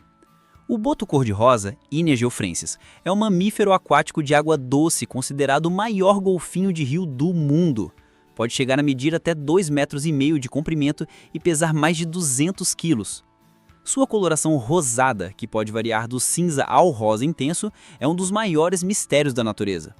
Curiosidade: o tom rosa não é apenas uma característica estética, ele está relacionado a capilares sanguíneos próximos à pele e também a cicatrizes de disputas entre machos, já que os botos podem se enfrentar em lutas territoriais. Ou seja, quanto mais velho e mais dominante o boto, mais rosa ele tende a ser. Número 2. O reino dos rios da Amazônia. Ao contrário dos golfinhos marinhos, o boto vive exclusivamente em rios e lagos de água doce. Seu lar é o vasto e misterioso sistema hidrográfico da Amazônia, que cobre países como o Brasil, Peru, Colômbia, Venezuela e Bolívia. Eles habitam principalmente áreas de várzea, regiões alagadas durante as cheias. igarapés e lagos conectados aos rios. Locais de águas turvas, cheias de galhos submersos, onde a sua incrível habilidade de navegação faz toda a diferença. Detalhe fascinante: o boto cor-de-rosa possui vértebras cervicais não fundidas, o que significa que ele pode mover a cabeça em todas as direções, uma habilidade rara entre golfinhos. E isso permite que ele se desvie facilmente de troncos e caules de árvores submersas nas florestas inundadas. Número 3. Um caçador silencioso. Apesar do aspecto dócil, o boto é um predador formidável. Ele se alimenta de uma grande variedade de peixes. Já foram registradas mais de 50 espécies diferentes em sua dieta. Suas técnicas incluem ecolocalização. Assim como os golfinhos marinhos, o boto emite sons que retornam em forma de eco, permitindo caçar até nas águas mais turvas. Caçadas noturnas. Muitas vezes ele prefere buscar suas presas à noite quando os peixes estão mais vulneráveis. E flexibilidade corporal. Graças ao movimento da cabeça, consegue explorar locais que nenhum outro golfinho alcançaria. Mas o boto não caça sozinho, ele interage até com pescadores humanos, seja ajudando, seja competindo, em uma relação marcada por colaboração e conflito. Número 4. O boto e os humanos. Amor e lendas. Nenhum outro animal amazônico carrega tantas lendas quanto o boto cor-de-rosa. Na cultura ribeirinha, ele não é apenas um animal, é uma entidade mágica. A lenda do boto. Disse que nas noites de festa junina, o boto se transforma em um homem alto, bonito e misterioso, vestindo branco e usando um chapéu para esconder o orifício respiratório na cabeça. Ele seduz as moças, dança com elas e muitas vezes as engravida. Depois, desaparece de volta nas águas do rio. Essa lenda atravessa gerações e mostra como o boto é visto como um ser quase espiritual, um guardião dos rios e, ao mesmo tempo, um sedutor enigmático. Curiosidade cultural. Muitos povos indígenas da Amazônia acreditam que matar um boto traz má sorte e até hoje existem comunidades que evitam caçá-lo por respeito à tradição.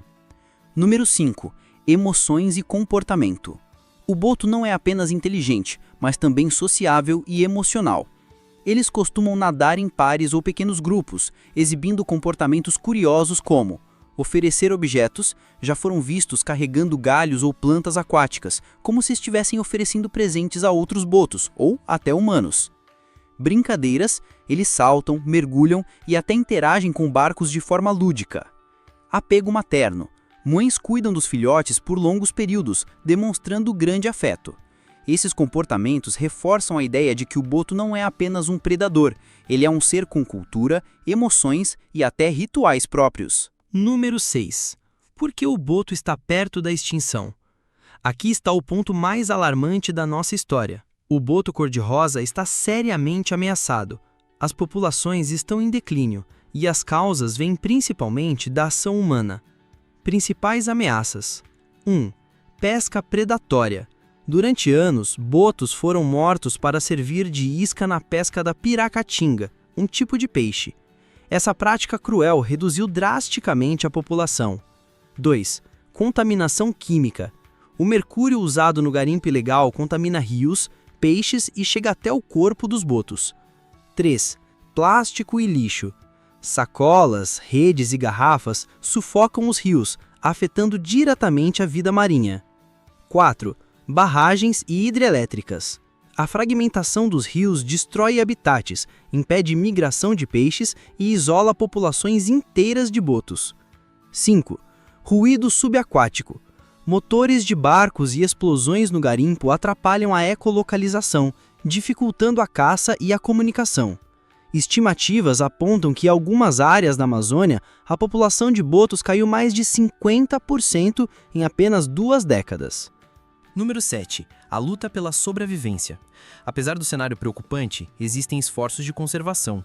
Em 2018, o Brasil proibiu a pesca da piracatinga, um alívio para os botos. ONGs e universidades realizam projetos de monitoramento, soltura e conscientização ribeirinha. Programas de turismo sustentável ajudam a mostrar ao mundo a importância do boto vivo e livre em seu habitat natural. Mas ainda é pouco. A luta para salvar o boto é uma corrida contra o tempo. Número 8. O futuro do boto cor-de-rosa. A pergunta é, será que conseguiremos proteger esse animal mágico? Se nada for feito, poderemos assistir ao desaparecimento de uma das criaturas mais icônicas da Amazônia. E junto com ele, parte da cultura, das lendas e da identidade de um povo. Por outro lado, se agirmos agora, podemos garantir que o boto continue encantando futuras gerações com seus mergulhos silenciosos e sua cor única. O futuro do boto é, na verdade, o futuro da Amazônia. E o futuro da Amazônia é o futuro do planeta. O boto como símbolo de vida. O boto cor-de-rosa é também um termômetro da saúde dos rios amazônicos. Se ele está em perigo, isso significa que todo o ecossistema ao redor também está ameaçado. Cada boto que desaparece representa não apenas a perda de uma espécie, mas o enfraquecimento de uma cadeia de vida que sustenta milhões de pessoas e incontáveis animais. E há algo ainda mais profundo. O boto é um símbolo de conexão entre humanos e natureza. Ao longo dos séculos, ele inspirou lendas, músicas, histórias de amor e respeito. Proteger o boto é, de certa forma, proteger uma parte essencial da nossa própria identidade cultural e espiritual. O boto cor-de-rosa não é apenas um animal. Ele é história, cultura, mistério e vida. Ele carrega consigo o encanto da Amazônia, os segredos dos rios e as esperanças de que ainda podemos conviver em harmonia com a natureza. E agora eu te pergunto, você ainda acredita que o boto é apenas uma lenda? Ou já percebeu que ele é a prova viva de que o mundo natural é mais mágico do que qualquer mito? Eu duvido que você olhe para um rio amazônico da mesma forma depois de conhecer a verdade sobre o boto cor-de-rosa. Você já ouviu falar em baleias assassinas? Pois eu duvido que você saiba toda a verdade sobre elas. Imagine um predador tão inteligente que consegue caçar em equipe, assim como os lobos em Alcateia. Um animal capaz de se comunicar em uma língua própria, criar estratégias elaboradas de caça e até enganar presas com truques dignos de generais humanos. Agora, imagine que esse predador não tem inimigos naturais e pode dominar qualquer oceano da Terra. Essas são as orcas, também chamadas de assassinas do mar. Mas será que elas são mesmo assassinas? Ou existe um segredo por trás dessa fama? Número 1. Quem são as orcas? As orcas, ou Orcinus orca, pertencem à família dos golfinhos, sendo o maior membro dela. Apesar de muita gente chamá-las de baleias, na verdade elas não são baleias de verdade. Esses animais podem chegar a 10 metros de comprimento e pesar até 6 toneladas. Só a barbatana dorsal dos machos pode atingir 2 metros de altura, erguendo-se como uma verdadeira vela negra no mar. O apelido baleia assassina vem de antigos navegadores espanhóis, que as chamavam de assassina de balenas, porque testemunharam orcas caçando baleias muito maiores. A tradução ao longo dos séculos acabou gerando a expressão killer whale em inglês, mas o nome não reflete exatamente quem elas são. Número 2. Inteligência fora do comum. As orcas estão entre os animais mais inteligentes do planeta. Seu cérebro é enorme e, em proporção ao corpo, é ainda maior que o dos golfinhos. Elas têm a capacidade de aprender, imitar, ensinar e até transmitir tradições culturais de geração em geração. Isso mesmo, cada grupo de orcas tem sua própria cultura, com dialetos de sons diferentes, técnicas de caça específicas e até regras sociais internas. É como se você viajasse para outro país. A língua muda, os costumes mudam, mas todos continuam sendo humanos. Assim acontece com as orcas. Número 3. Estrutura social. As orcas vivem em grupos chamados pods. Cada pod pode ter de 5 a 40 indivíduos. O mais impressionante é que esses grupos são liderados por fêmeas. Isso mesmo, as orcas vivem em uma sociedade matriarcal. A mãe é o centro do grupo, e seus filhos permanecem com ela por toda a vida. Isso cria laços familiares fortíssimos e uma rede de proteção onde cada membro sabe exatamente o seu papel. As fêmeas podem viver até 90 anos, o que significa que muitas delas são verdadeiros arquivos vivos de conhecimento marinho, passando sua sabedoria para várias gerações. Número 4. Caçadoras imbatíveis. As orcas são conhecidas como superpredadoras. Não existe outro animal no oceano capaz de caçá-las. Mas o que realmente as torna imbatíveis não é a força, e sim a inteligência. Elas caçam em grupo como se fossem uma equipe de elite. Algumas técnicas impressionam até os cientistas. Ondas artificiais. Orcas já foram vistas criando ondas para derrubar focas de blocos de gelo. Elas nadam em sincronia e empurram a água com tanta força que a presa cai direto no mar. Isolamento de presas. Cercam cardumes de peixes, forçando-os a formar uma bola compacta, e então se alimentam com facilidade. caça-tubarões. Acreditava-se ser impossível, mas orcas aprenderam a virar tubarões de barriga para cima, induzindo-os a um estado de paralisia. Assim, comem apenas o fígado, um órgão riquíssimo em energia. Ataque coordenado a baleias. Grupos de orcas conseguem cansar baleias muito maiores, mordendo suas nadadeiras até que não consigam mais nadar. É por isso que em qualquer oceano do planeta, as orcas estão no topo da cadeia alimentar. Número 5. Comunicação e linguagem. As orcas não apenas se comunicam, elas falam dialetos diferentes. Cada grupo possui sons únicos, passados de geração em geração, como uma herança cultural. E vai além. Cientistas descobriram que as orcas conseguem imitar sons de outras espécies, inclusive humanos. Isso reforça a ideia de que a comunicação delas é extremamente avançada, talvez uma das mais complexas do reino animal. Número 6. Orcas e humanos, amigas ou inimigas? Apesar do nome assustador, não existe registro confiável de orcas selvagens atacando e matando humanos. Pelo contrário, há casos documentados de orcas protegendo pessoas de tubarões ou até guiando barcos perdidos até a costa. No entanto, em cativeiro, a história muda. O estresse, a frustração e a falta de espaço transformam esses animais, levando a acidentes trágicos com treinadores. Um dos casos mais conhecidos foi o de Chili Kun, a orca protagonista do documentário Blackfish. Chili Kun esteve envolvida na morte de 3 pessoas após anos vivendo em condições extremamente limitadas. Isso mostra que o verdadeiro perigo não está nas orcas, mas em como nós, humanos, as tratamos. Número 7. Mitologia e cultura humana. Desde tempos antigos, povos indígenas do Canadá, do Alasca e da Nova Zelândia viam as orcas como seres espirituais poderosos. Alguns acreditavam que elas eram reencarnações de guerreiros, outros que eram guardiãs dos mares. Em lendas maores da Nova Zelândia, orcas aparecem como protetoras e até salvadoras de humanos em perigo. Ao longo da história, as orcas oscilaram entre 2 extremos, assassinas cruéis ou espíritos protetores. Essa dualidade ainda a fascina até hoje. Número 8. Emoções e cultura. Um detalhe que surpreende os cientistas é a profundidade emocional das orcas. Elas sentem tristeza, alegria, apego e até luto. Existem registros de mães carregando seus filhotes mortos por dias, incapazes de deixá-los afundar no mar. Isso mostra um nível de sensibilidade raríssimo no mundo animal, aproximando as orcas ainda mais de nós, humanos. Número 9. As ameaças que enfrentam. As orcas não têm inimigos naturais. Nenhum tubarão, nenhuma baleia, nada é capaz de caçá-las. Mas existe um inimigo silencioso contra o qual elas não podem lutar: nós, humanos. A poluição química envenena os mares e se acumula no corpo delas. O plástico invade o estômago das presas e chega até as orcas. A pesca predatória esgota salmões e outros peixes, deixando comunidades inteiras sem alimento. E para piorar, os oceanos estão ficando cada vez mais barulhentos, cheios de motores de navios e sonares militares. Para quem depende do som para caçar e se comunicar, é como tentar viver em meio a um grito que nunca acaba. O maior predador das orcas somos nós. Número 10. O futuro das orcas. Apesar de tudo, ainda há esperança. Muitos países já criaram áreas de proteção. Shows com orcas estão sendo proibidos e a ciência nos ajuda a conhecer melhor esses animais incríveis. Mas a verdade é simples: o futuro das orcas depende das nossas escolhas. Se cuidarmos do mar, elas continuarão reinando como as senhoras dos oceanos. Se não, restará apenas silêncio onde antes havia canções. As orcas são muito mais do que baleias assassinas.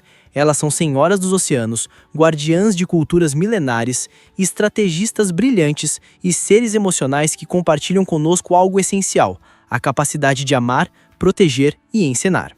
Você já ouviu falar de uma baleia que parece estar sempre sorrindo, canta como um pássaro e, pasme, consegue até imitar a voz humana? Parece invenção, mas não é. Ela existe, vive nas águas geladas do Ártico e é conhecida como baleia beluga, ou simplesmente canário do mar. Número 1. Nome e aparência.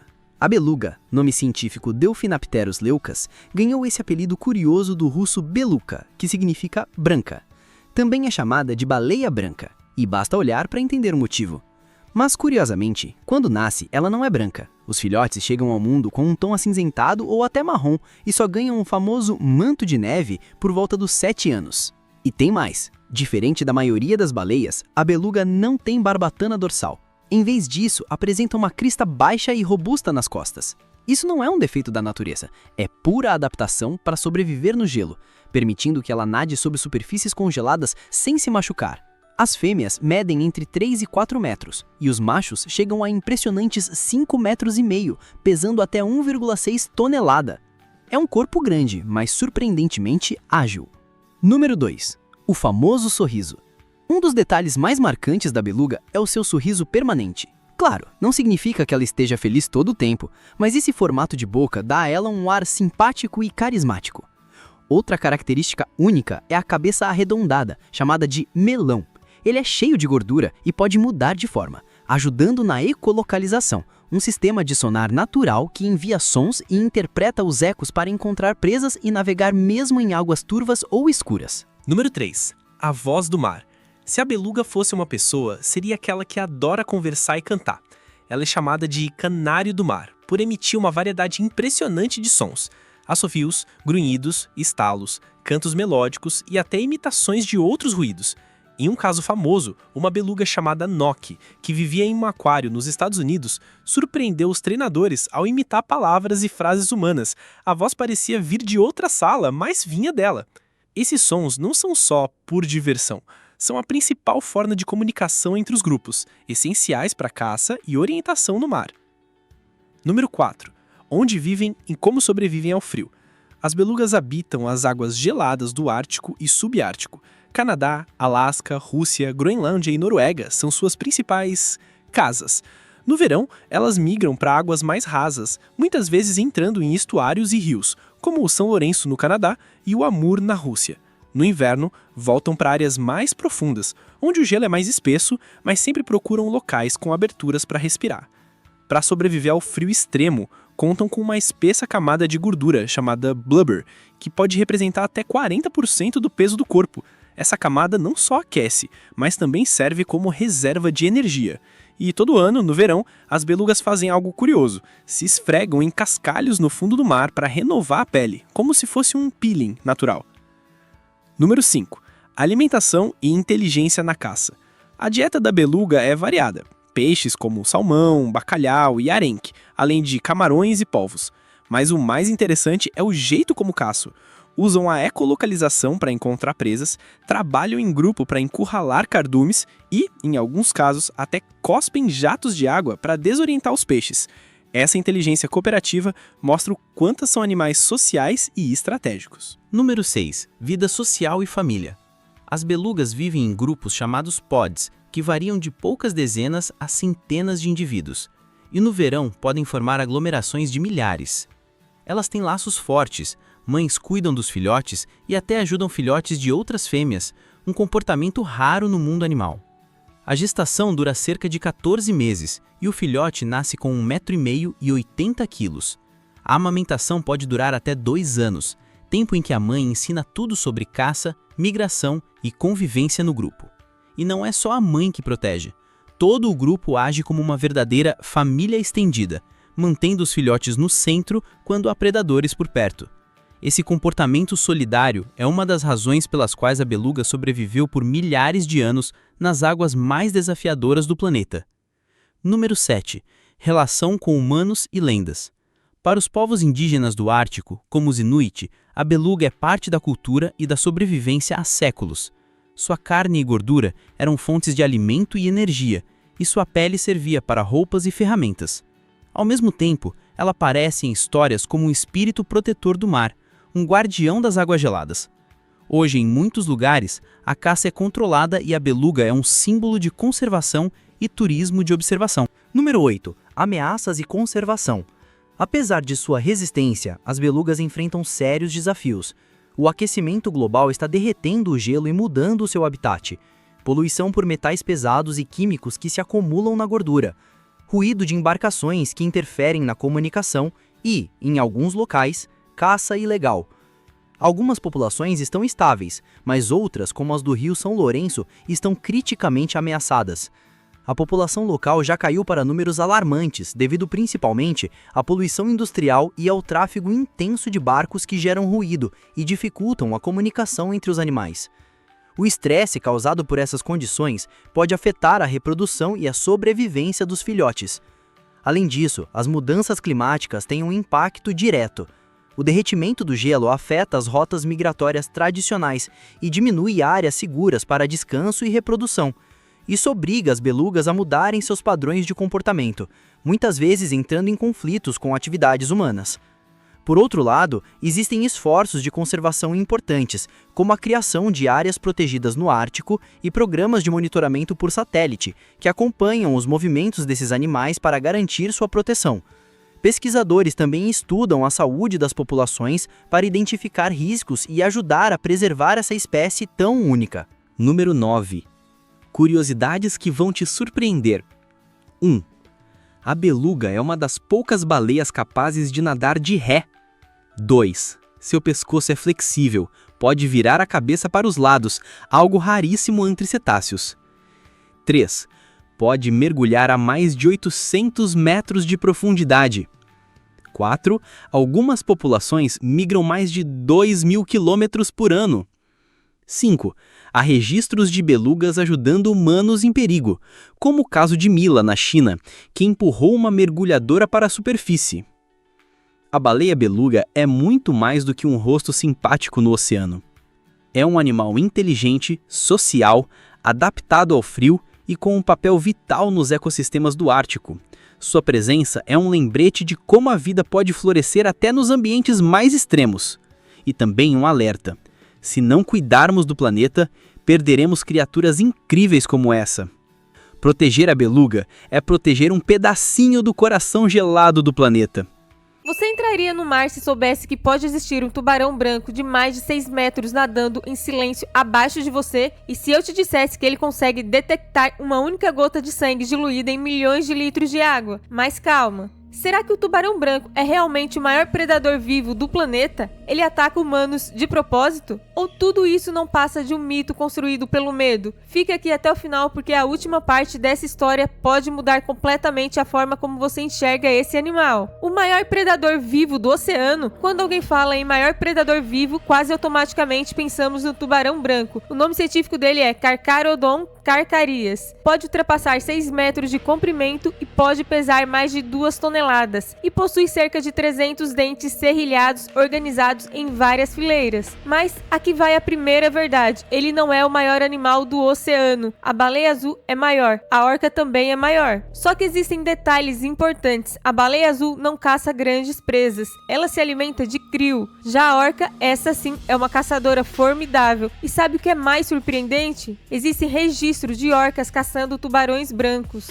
Sim, o suposto rei do oceano também pode virar presa, mas isso não diminui sua posição no topo da cadeia alimentar. O tubarão branco continua sendo um dos predadores mais eficientes do planeta, e agora você vai entender o porquê. A máquina de caça perfeita. Imagina o oceano ao amanhecer. A luz é fraca, a superfície parece calma e uma foca nadando despreocupada. Abaixo dela, silêncio absoluto. O tubarão branco prefere atacar de baixo para cima. Ele calcula o ângulo, observa o movimento e espera o momento exato e então acelera. Ele pode atingir mais de 40 km por hora em poucos segundos. Explode para fora da água em um comportamento chamado breaching. O impacto é rápido, é preciso e é calculado. Isso não é ataque por impulso, é estratégia. Ele sente cheiro de sangue a quilômetros? Essa é uma das perguntas mais buscadas no YouTube. O tubarão sente cheiro de sangue a quilômetros? A resposta é: o olfato dele é extremamente sensível. Ele pode detectar concentrações mínimas de sangue na água, algo como uma parte por milhões. Mas existe um detalhe que quase ninguém explica. Ele não tem radar mágico para sentir algo a longa distância. A corrente marítima precisa levar o odor até ele. E se o sangue estiver em direção contrária à corrente, ele não sente. E outra coisa importante, sentir sangue não significa automaticamente atacar humanos. Na verdade, ataques raramente estão ligados ao cheiro de sangue. Isso nos leva à pergunta mais polêmica de todas. Por que os tubarões atacam humanos. A verdade pode te surpreender, humanos não fazem parte da dieta natural do tubarão branco. Ele prefere focas, leões marinhos e peixes grandes. Muitos ataques são considerados mordidas investigativas. Do ponto de vista debaixo da água, um surfista pode parecer uma foca, principalmente quando está deitado na prancha. O tubarão sobe, morde e muitas vezes solta, porque percebe que não é a presa ideal. O problema é que uma única mordida pode ser extremamente grave. Mas aqui vai um dado que quase ninguém comenta. Você tem mais chance de ser atingido por um raio do que de morrer em um ataque de tubarão. O medo é maior do que o risco real. Os sentidos sobrenaturais. O tubarão branco não depende apenas do olfato. Ele possui algo chamado de ampolas de Lorenzini. São sensores que detectam campos elétricos. Todo ser vivo emite pequenos impulsos elétricos, como o coração batendo, os músculos se contraindo. O tubarão sente isso na água. Ele literalmente percebe a presença de outros animais mesmo sem enxergar. É como se o oceano tivesse um sistema invisível de sinais e ele soubesse interpretar todos eles. Aquecido para arrasar. Outra curiosidade que pouca gente sabe: o tubarão branco consegue manter parte do corpo mais quente que a água ao redor. Isso se chama endotermia regional. Músculos mais quentes significam mais potência, mais velocidade e mais eficiência na caça. Ele não é apenas grande, ele é tecnologicamente avançado e biologicamente falando. Os dentes infinitos. O tubarão branco pode perder milhares de dentes durante a vida e substituir todos eles. Ele possui várias fileiras internas prontas para avançar. Algumas estimativas apontam mais de 20 mil dentes usados ao longo da vida. É uma esteira infinita de lâminas naturais.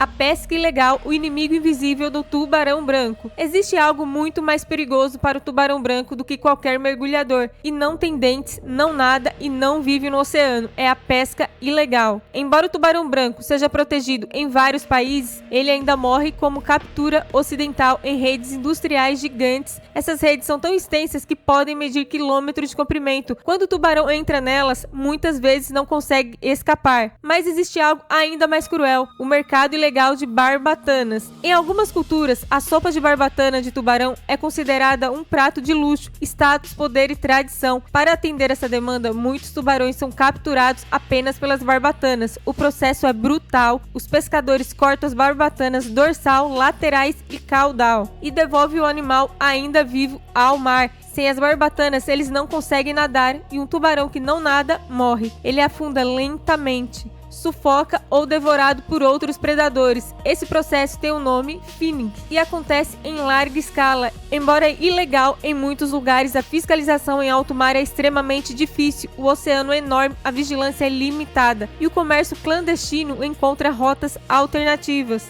Além das barbatanas, há também a venda de dentes, mandíbulas e até da carne, que em alguns mercados é vendida de forma disfarçada. E se o tubarão branco desaparecesse? Agora imagine um oceano sem tubarões brancos. Sem predadores de topo, as populações de focas cresceriam descontroladamente. Isso afetaria estoques de peixes, recifes de coral, todo o equilíbrio marinho. O tubarão branco é um regulador ecológico. Ele mantém o sistema funcionando. Sem ele, o impacto seria em cadeia, silencioso no início, mas devastador no futuro. Sobrevivente pré-histórico. Os ancestrais dos tubarões existem há mais de 400 milhões de anos, muito antes dos dinossauros. Sobreviveram à extinção em massa, mudanças climáticas e impactos de asteroides. E agora enfrentam o maior desafio de todos, a humanidade moderna. O impacto real no oceano. O tubarão branco não é uma espécie que se reproduz rapidamente. Ele demora anos para atingir a maturidade sexual, tem poucos filhotes e o período de gestação pode durar mais de um ano. Isso significa que a reprodução da população é lenta, muito lenta. Quando um adulto é removido do ecossistema, o impacto é enorme. E como ele está no topo da cadeia alimentar, sua ausência provoca um efeito dominó. Sem tubarões, a população de focas podem crescer demais, espécies intermediárias aumentam e peixes menores diminuem. Os recifes sofrem impactos, é um desequilíbrio silencioso e muitas vezes irreversível. O paradoxo. O mais curioso é que o tubarão branco é temido no mundo inteiro, mas estatisticamente ele representa um risco mínimo para humanos. Já o ser humano representa uma ameaça gigantesca para ele. Enquanto manchetes exploram ataques raros, milhares de tubarões morrem longe das câmeras, sem notícias, sem comoção e sem filme de Hollywood. o futuro do tubarão branco. Hoje, existem programas de conservação, monitoramento por satélites e áreas marinhas protegidas. Alguns países aplicam multas severas para quem captura tubarões ilegalmente, mas o problema ainda está longe de acabar. A combinação de pesca industrial, a demanda por barbatanas e a degradação ambiental coloca pressão constante sobre a espécie. E aqui entra uma reflexão importante. Se o maior predador do oceano não está seguro, o que isso diz sobre o estado do nosso planeta? Então, ele é o maior predador vivo? Se falarmos de tamanho absoluto, não. Se falarmos de eficiência, impacto ecológico e capacidade de caça, ele está entre os maiores predadores vivos do planeta. Mas talvez a pergunta mais importante seja outra. Quem é o verdadeiro predador da história moderna? Se você chegou até aqui, comenta a palavra oceano para eu saber que você assistiu até o final. E se você aprendeu se o tubarão branco é realmente o maior predador vivo, se ele sente cheiro de sangue a quilômetros e por que ele ataca humanos e o que ninguém fala sobre a pesca ilegal. Então deixa o seu like porque isso ajuda a alcançar mais pessoas. Se inscreve aqui no canal Eu Duvido, porque aqui a gente questiona o que todo mundo aceita como verdade. E me conta nos comentários. Depois de tudo isso, você ainda teria coragem de nadar em mar aberto? Você já parou para pensar que mais de 80% dos oceanos do nosso planeta continuam sendo um mistério absoluto? Lugares tão profundos e sombrios que poderiam esconder criaturas que parecem saídas de um filme de terror. Ou de ficção científica. Pois é, enquanto olhamos para o céu tentando encontrar vida em outros planetas, esquecemos que bem debaixo dos nossos pés existe um mundo ainda mais desconhecido. Hoje no canal Eu Duvido, você vai descobrir as diferenças entre os oceanos da Terra e os animais bizarros, magníficos e até assustadores que habitam essas águas. Prepare-se, porque eu duvido que você chegue ao final desse vídeo sem ficar impressionado. Número 1. O planeta azul. A Terra é chamada de planeta azul por um motivo óbvio. Cerca de 71% da sua superfície é coberta por água. Desses 71%, quase toda essa água está nos oceanos. Mas aqui vem uma primeira curiosidade. Nem toda a água é igual.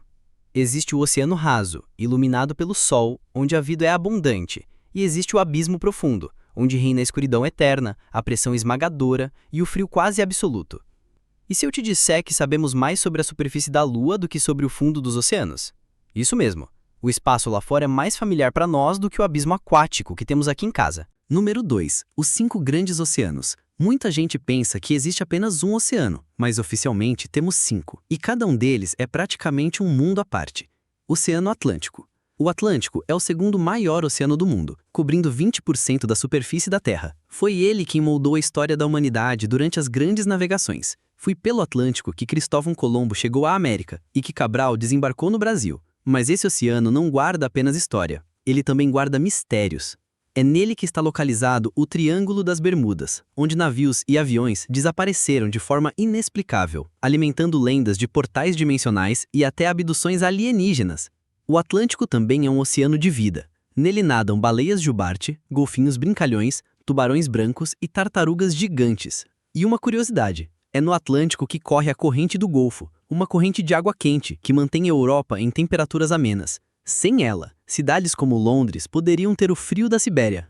Oceano Pacífico, o maior de todos os oceanos, cobrindo mais de 30% da superfície da Terra. Para ter ideia, dentro dele caberiam todos os continentes juntos. Fernão de Magalhães, quando atravessou um trecho calmo, o chamou de Pacífico. Mal sabia ele que esse é o oceano mais violento em termos de tempestades e tsunamis. É no Pacífico que está a Fossa das Marianas, o ponto mais profundo do planeta, com mais de 11 quilômetros de profundidade. Imagine, se colocássemos o Monte Everest dentro da fossa, ele ainda ficaria coberto por 2 quilômetros de água. Além disso, o Pacífico guarda uma das maravilhas mais espetaculares da natureza, a Grande Barreira de Corais, na Austrália. Tão grande que pode ser vista do espaço. Mas esse oceano também é perigoso. Ele concentra o Círculo de Fogo do Pacífico, responsável por mais de 75% dos vulcões ativos do planeta e por terremotos devastadores. Oceano Índico. O Índico é o terceiro maior e também o mais quente. Historicamente, ele foi vital para o comércio entre África, Índia e Oriente Médio, mas não se engane com suas águas aparentemente calmas. O Índico é palco de ciclones tropicais tão violentos que podem destruir cidades inteiras em Bangladesh e Índia. E na vida marinha, ele guarda criaturas fascinantes. O dugongo, um parente do peixe de boi, tubarões-baleias gigantescos e tartarugas em risco de extinção. E se você gosta de lendas, o Índico também tem seu mistério. A teoria de que nele estaria escondido o continente perdido da Lemúria, submerso há milhares de anos. Oceano Ártico, o menor de todos, localizado no Polo Norte. Apesar do gelo que cobre boa parte de sua superfície, é riquíssimo em vida. Aqui vivem os majestosos ursos polares, focas, morsas e os curiosos narvais, conhecidos como os unicórnios do mar. O Ártico também é cenário de fenômenos mágicos como a aurora boreal, que colore o céu de verde e roxo nas noites polares. Mas, infelizmente, esse oceano está mudando. O aquecimento global está derretendo o gelo a uma velocidade alarmante. Isso não só ameaça os animais, mas também abre o caminho para disputas entre países interessados em explorar petróleo e gás escondidos sob o gelo. Oceano Antártico, o mais novo a ser reconhecido oficialmente, em 2000. Circunda a Antártida e é um dos lugares mais perigosos e extremos do planeta. Suas correntes geladas, conhecidas como corrente circumpolar antártica, são essenciais para o equilíbrio climático da Terra. E apesar do frio congelante, ele é riquíssimo em vida. O crio antártico, um pequeno camarão, sustenta toda a cadeia alimentar, de pinguins a baleias. E o mais curioso é que muitas regiões desse oceano nunca foram exploradas. Cientistas acreditam que ali possam existir espécies ainda desconhecidas, adaptadas ao frio mais brutal da Terra. Número 3. A vida onde parece impossível. Se existe um lugar que prova que a vida sempre dá um jeito, são os oceanos. No raso, próximo à costa, encontramos peixes coloridos, golfinhos brincalhões e recifes de corais que parecem cidades subaquáticas. Mas quanto mais descemos, mais estranho tudo fica. Na zona crepuscular, quase não há luz. Aqui vivem lulas gigantes e peixes com olhos enormes para capturar qualquer claridade. Na zona abissal, a pressão é tão absurda que esmagaria um submarino comum em segundos. Mesmo assim, criaturas bizarras vivem lá, como o peixe-diabo negro com uma lanterna bioluminescente na cabeça para atrair presas. E ainda existe a zona Hadal, nos fossos oceânicos, onde a pressão é mais de 1000 vezes a da superfície. Pouquíssimos humanos chegaram perto desse ambiente. Número 4. Bichos surpreendentes dos oceanos. Alguns exemplos de criaturas impressionantes. Peixe-diabo negro, dentes afiados e uma lanterna na cabeça. Narval, o unicórnio do mar. Água-viva imortal, capaz de rejuvenescer indefinidamente. Lula vampiro do inferno, solta muco brilhante para se proteger. Tubarão duende, parece um monstro de pesadelo. Peixe morcego de lábios vermelhos, anda pelo fundo do mar com nadadeiras que lembram pernas. Número 5. Mistérios dos oceanos. Além das criaturas, os oceanos escondem mistérios sem solução. O Triângulo das Bermudas, onde navios e aviões desapareceram sem explicação. Ruínas submersas, como as de Yonaguni, no Japão, que parecem construções de uma civilização perdida. Sons misteriosos captados por microfones subaquáticos, como o famoso bloop. Um som tão potente que foi ouvido a milhares de quilômetros de distância, mas cuja origem ainda intriga cientistas. Será que os oceanos guardam segredos sobre o passado da humanidade ou até sobre formas de vida que desafiam tudo o que sabemos? Número 6. A importância dos oceanos. Mesmo com todo esse mistério, os oceanos são essenciais para a vida. Produzem mais de 50% do oxigênio que respiramos graças às algas microscópicas. Regulam o clima, absorvendo calor e carbono. Fornecem alimento para bilhões de pessoas.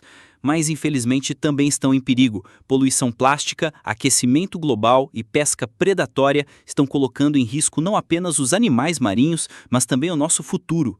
Os oceanos são, ao mesmo tempo, berço da vida, mistério insondável e a chave para o futuro da humanidade. Quanto mais mergulhamos nesse mundo azul, mais percebemos o quanto ainda temos a descobrir. E agora eu te pergunto, qual dessas criaturas você mais gostaria de ver cara a cara, mesmo que fosse através do vidro de um submarino? Challenger Deep, o ponto mais profundo do oceano, um lugar tão extremo que nem o ser humano sobreviveria lá sem proteção, nem por alguns segundos. Você acha que já viu de tudo no fundo do mar? Eu duvido. Hoje você vai descer comigo até um lugar onde a luz do sol nunca existiu, onde a pressão poderia esmagar um tanque de guerra como se fosse uma latinha, e onde criaturas impossíveis nadam diante de câmeras humanas pela primeira vez. Prepare-se, o que você vai descobrir hoje sobre o Challenger Deep, ponto mais profundo do planeta, vai mudar completamente a forma como você enxerga o oceano, um mistério que ninguém consegue alcançar. Se você perguntar para qualquer pessoa qual é o lugar mais profundo do oceano, quase ninguém vai saber responder. Alguns falam em 5.000 metros, outros inventam números aleatórios, mas ninguém ninguém imagina que existe um abismo tão profundo, tão escuro e tão hostil que poderia destruir um submarino inteiro em poucos segundos. Esse lugar existe e ele se chama Challenger Deep. Fica na Fossa das Marinas e está tão longe da superfície que se você colocasse o Monte Everest dentro dele, a montanha ainda ficaria submersa por quase 2 km de água. Assustador? Sim. Impossível de explorar? Não completamente. E é exatamente isso que torna esse lugar tão fascinante. E hoje vamos atravessar séculos de exploração, desde as primeiras tentativas malucas com cordas e pesos, passando por mergulhos mortais até chegar aos submersíveis modernos que enfrentam o equivalente a toneladas de pressão, esmagando cada centímetro do casco. E eu prometo que no final desse vídeo você jamais verá o oceano com os mesmos olhos. Número 1. As primeiras tentativas, o mar que parecia infinito. Tudo começa no século XIX, quando o mundo ainda não fazia ideia do quão profundo o oceano realmente era. Para muitos cientistas, o fundo do mar não passava de uma superfície plana e sem vida, o equivalente líquido a um deserto morto. Mas aí entra em cena o navio HMS Challenger, responsável por uma expedição que mudaria nossa visão do mundo para sempre. Agora imagine a cena: marinheiros puxando quilômetros de cabo, peso de 140 libras sendo jogados no oceano e uma equipe exausta tentando medir profundidade sem nenhum tipo de tecnologia moderna. Era tudo manual, repetitivo e perigoso, e incrivelmente inovador para aquela época. Em uma dessas medições, o cabo simplesmente continuou descendo, descendo e descendo. Quanto mais descia, mais claro ficava. Havia um abismo ali. Um buraco gigantesco, profundo demais para qualquer pessoa imaginar. Era o primeiro sinal daquilo que mais tarde chamaríamos de Challenger Deep. Número 2. O mundo sem luz, sem calor e sem perdão. Conforme a ciência evoluiu, descobrimos algo impressionante. O fundo do mar não é apenas profundo, ele é inóspito. Para que você entenda, a profundidade ultrapassa 11.000 metros. A pressão chega a mais de 8 toneladas por centímetro quadrado e a temperatura beira congelamento. E a escuridão é tão completa que nem a luz das estrelas consegue penetrar. Se um humano fosse jogado lá, sem nenhuma proteção, seria esmagado instantaneamente. E se um submarino comum tentasse chegar perto, viraria poeira de metal em segundos. E mesmo assim, existe vida lá. Vida que faz qualquer criatura de documentário parecer um bichinho de pelúcia. Peixes gelatinosos sem ossos rígidos, polvos que parecem fantasma e crustáceos que mais parecem feitos de vidro. E claro, as lulas gigantes que surgem das sombras como algo saído de uma lenda náutica. É um mundo que não deveria existir, mas existe.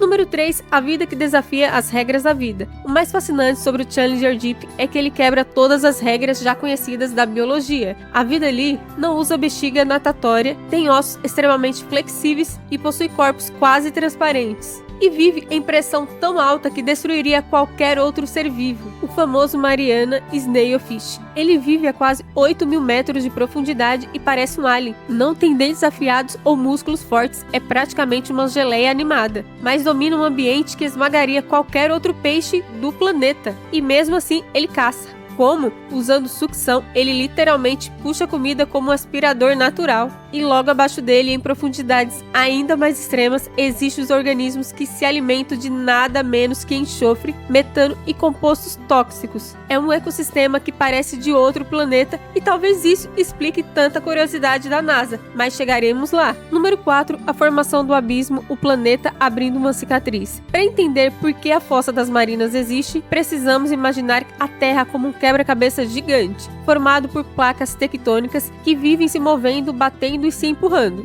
Na região das Marinas, a placa do Pacífico está sendo empurrada violentamente para baixo das placas das Filipinas. E esse processo se chama subducção, que é como assistir o planeta engolindo a si mesmo. É nesse ponto de colisão extrema que nasce a fossa oceânica mais profunda do planeta. E é literalmente uma cicatriz gigantesca na superfície do oceano, um rasgo gigantesco na crosta terrestre, e quanto mais as placas se movem, mais profundo esse abismo fica. Número 5. A primeira descida humana, uma viagem para a morte. Em 1960, duas pessoas decidiram enfrentar o impossível. Jacques Piccard e Don Walsh embarcaram no batiscado Trieste, um veículo extremamente primitivo quando comparado aos submersíveis modernos. Ele era enorme, pesado e lento, mas resistente. Seu interior contava com um casco esférico minúsculo, janelas de plexiglass e combustível formado por 22.000 galões de gasolina que flutuavam e ajudavam na subida. A descida levou quase 5 horas e então algo aconteceu, um estalo alto a ponto de assustar os dois exploradores experientes. uma das janelas externas tinha um rachado. Imagine estar descendo a quilômetros de profundidade no escuro total, sabendo que qualquer falha poderia transformar o seu corpo em poeira em milésimos de segundos. E mesmo assim, eles continuaram e chegaram ao fundo, ficaram apenas 20 minutos, mas foram os primeiros humanos a ver o fundo do oceano com os próprios olhos. Número 6, James Cameron, o diretor que virou explorador. Décadas depois, em 2012, alguém inesperado decide repetir a aventura. O diretor de cinema James Cameron, criador do Titanic e Avatar e outros sucessos. Ele construiu seu próprio submersível, o Deep Sea Challenger, um monstro tecnológico capaz de resistir a pressões absurdas. Diferente da expedição de 1960, Cameron filmou tudo, coletou amostras, bateu recordes e ficou horas no fundo do Challenger Deep. Ele descobriu novos organismos, novas estruturas geológicas e novas possibilidades de vida microbianas, que podem ajudar até a explicar como a vida começou na Terra. Número 7, a expedição de Victor Vescovo. Entre 2018 e 2020, o explorador Victor Vescovo decidiu não apenas visitar o Challenger Deep, mas sim fazer 15 mergulhos até o ponto mais profundo da Terra. E ele conseguiu, e o que encontrou lá embaixo chocou o mundo. No meio de criaturas bizarras e formações rochosas, havia plástico, sim, uma sacola plástica intacta, boiando a quase 11 mil metros de profundidade, e não era só isso. Foram encontradas microplásticos em concentrações absurdas, entre 8 e 51 pedaços por galão, até o ponto mais profundo do planeta está poluído. Isso prova que a humanidade conseguiu chegar ao lugar onde nem a luz do sol alcança, mas não para explorar e sim sujar. Número 8, teorias malucas e o que o povo pensa que existe lá. É claro que um lugar tão remoto desperta curiosidade, e também teorias insanas. Algumas das teorias mais populares incluem a ideia de que existe um laboratório secreto militar no fundo da fossa, e que o Megalodon ainda vive lá, que criaturas gigantes escondidas no escuro evitam contato com humanos, e a famosa teoria do bloop, um som que muitos achavam ser um monstro marinho colossal. Mas hoje já se sabe que o bloop foi causado por gelo despartindo na Antártida, não por um mega predador pré-histórico. Ainda assim, teorias não faltam, e talvez continue surgindo por uma razão bem simples. Ninguém conhece de fato esse abismo. Poucas pessoas foram até lá e poucos momentos foram registrados, e a escuridão torna qualquer coisa possível, ao menos dentro da imaginação humana. Número 9, porque a NASA estuda a Fossa das Marinas. Muita gente acha estranho que a NASA, uma agência espacial, estude o oceano profundo, mas faz total sentido. As condições do Challenger Deep são tão extremas que se parecem com outros mundos do sistema solar, como Europa, Lua de Júpiter, Encélado, Lua de Saturno e até exoplanetas cobertos por oceanos. Se a vida consegue sobreviver no fundo da Fossa das Marinas, então talvez consiga sobreviver em outros planetas com condições parecidas. Por isso, o Oceano Profundo virou laboratório, campo de teste, ambiente de simulação e fonte de pesquisas essenciais para futuras missões espaciais. Apesar de entender como essas criaturas resistem à pressão, já ajuda cientistas a imaginar como a vida poderia existir fora da Terra. Número 10, o oceano ainda é um mistério. Mesmo com toda a tecnologia atual, mesmo com mergulhos, robôs, satélites e até sensores, ainda sabemos quase nada sobre o fundo do mar. Estima-se que 80% dos oceanos permanece completamente inexplorado. Ou seja, enquanto olhamos para o céu imaginando alienígenas, existe um universo inteiro escondido logo abaixo de nós, cheio de criaturas, mistérios, ambientes impossíveis e segredos esperando para serem descobertos. E é exatamente isso que torna o Challenger Deep tão fascinante. Não é apenas o lugar mais profundo da Terra, é o lembrete de que o planeta ainda guarda segredos muito maiores do que imaginamos. E se você chegou até aqui, parabéns, você acabou de explorar o ponto mais profundo e misterioso do planeta. E agora eu quero saber o que você acha que ainda pode existir escondido nessas profundezas. Comenta aqui embaixo e, claro, se inscreve no canal Eu Duvido, curte esse vídeo, comenta para ajudar na divulgação e ativa as notificações para não perder nenhum mistério novo. Muito obrigado por assistir e nos vemos no próximo mergulho ou no próximo mistério.